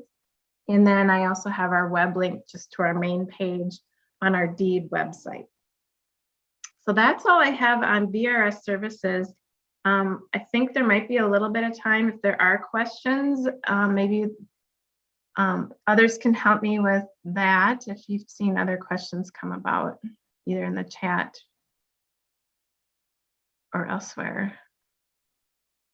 There were just questions on getting access to the slides, but we're getting those sent out to everybody, so everyone will have all the links. I see one question: are adults required to be on a waiver to receive VRS services? You are not. You do not have to be receiving a waiver to receive our services, but we do serve individuals who have a waiver. And actually, we work very closely with county case managers, waiver case managers, because we have a newer process of how we blend our funds together, because waiver funds can help with exploring and planning for jobs. Our services then come into play to help get the job and initial supports for learning the job. And then the waiver comes back in for any long-term supports that a person needs. So we blend, our services together and our funding to make for the best outcome. So if a person has a waiver and you're looking for employment services, your waiver case manager will talk with you about accessing VRS services. The rest of the question says, I recently had a counselor say that it is a requirement to be able to get career counseling job placement assistance from VRS. So there is a requirement. Again, if you receive a waiver, we have a state level protocols based on how Medicaid and the VR system federally, and then in our state, how we blend those funds together. So I won't get into that too specifically. Your waiver case manager and the VRS staff will talk to you about that, and hopefully make for a seamless system of supports for you or your son or daughter or the individual that you're serving. Any other questions? And would VRS help somebody who would be interested in working in a company such as 3M or in a white collar job? As I mentioned earlier, it's all about individualized services and support. So whether that be, some individuals we serve, especially young people, are looking for entry level. A person's never had a job, so it's starting entry level employment. For others, again, we really want to, help support post-secondary education and training and getting into, if you want to call it a white collar job or it might be blue collar or whatever color the collar is. It's a matter of what is your interest, how do we help you get there? And it can be any sort of career pathway imaginable, really. So it could be at 3M, it could be as an engineer, it could be a nurse, it could be a welder. You name it. It's a matter of, let's explore the possibilities together and come up with a plan for how we support you to get there. Anything else in terms of questions? Oh, it looks like maybe there is another one. Can someone on a waiver still use the career force? They said that they don't need if they don't need all the ongoing support with VRS, just some initial help in finding a job. Absolutely. And we always want to encourage, the least, level of supports, where you can do things, independently, do things on your own as much as possible. You don't always need, high levels of support. So Career Force is available to anybody. I know that many of them have been closed because of COVID, and there's going to be a lot of reopening. So if you're going in person to the Career Force Center, I believe we're looking at opening, actually, we're going to find out more about this afternoon in a Adhd meeting we're having, but Career Force Center should be opening up, but you can access Career Force services online. But they have resource rooms where there's computers and they have workshops and people there where you can ask questions. So absolutely, Career Force is for everybody, and you don't necessarily need to apply for VRS unless there is a need or an interest in more individualized supports. Are there opportunities to partner with associations like SHRM, which is like the Human Resources Association, to increase education and reduce stigma for people living with autism spectrum?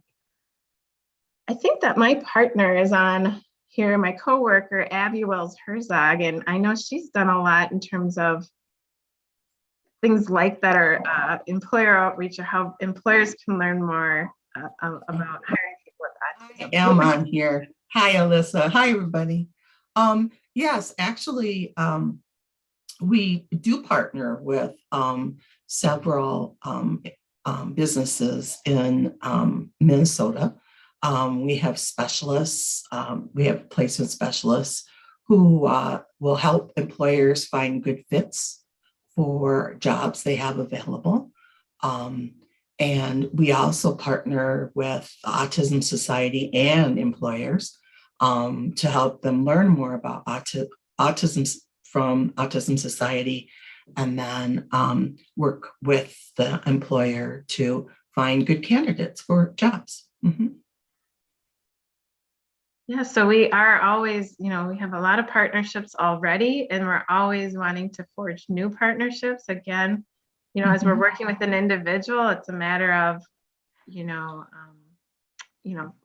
helping find the right business that meets the needs for employment for that person. But at a state level, as Abby said, we have a number of staff that do business outreach. We actually developed recently what's called bite-sized learning for employers. That's on our Adhd website. So we have a lot of resources. So if you, either yourself, you work in a business, I know I recently presented, I was doing another presentation for family members, and I had a parent reach out to me who works for a large business and said, I want to see our business hire more people with disabilities. So he actually brought somebody from their national human resources to the table, and we're talking about, what can we do to partner together, both here in Minnesota and nationally, to hire more people with disabilities within our company. So we're always doing that type of work too within our agency. Okay, I will stop now, but again, feel free to reach out to me. I had my email address in the presentation, would be happy to answer questions at any time. Thanks for having me today, everybody. Thank you, Alyssa, and thank you, Abby. We really appreciate all of the information that everyone is sharing today. And I believe Nicole's going to share the agenda. We will be going at noon here to our lunch break until 1 o'clock.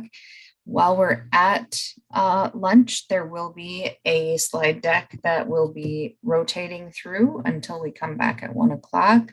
We will be stopping for those of you watching on YouTube.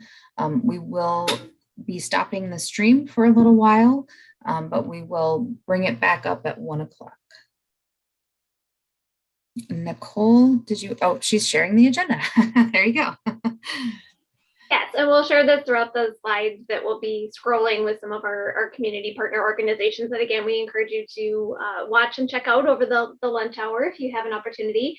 But yes, this is our agenda for the afternoon. As you can see, there are 2 different options for breakout sessions that you can choose from.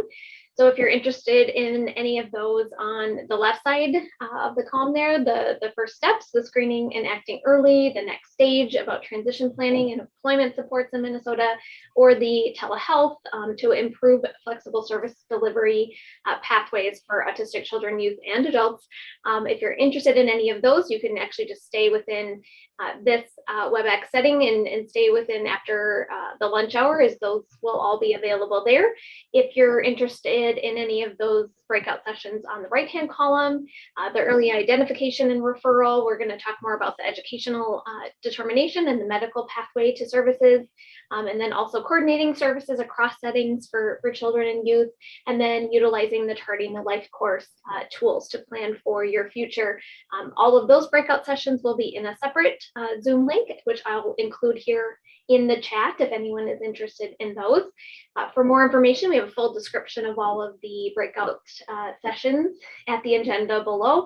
I'll include this link in the chat, but everyone that's on the line should have also received this, so you can hopefully spend some time looking at the agenda on your own and deciding which sessions to attend. And for any of those that are watching the YouTube stream, if you would like to get any of the participation credits for attending the webinar in the Zoom today, just reach out to us at the asd.dhs@state.mn.us inbox, and I'll include that in the chat here as well. But we just want to make sure that if you're interested in the slides or any of those continuing education credits, that you have an opportunity to get that information as well for all those on the YouTube live stream. So I think we're ready to switch over to the lunch hour slides, and hopefully everyone can get an opportunity to get up and stretch and take a break. But we thank you all for joining us so far this morning.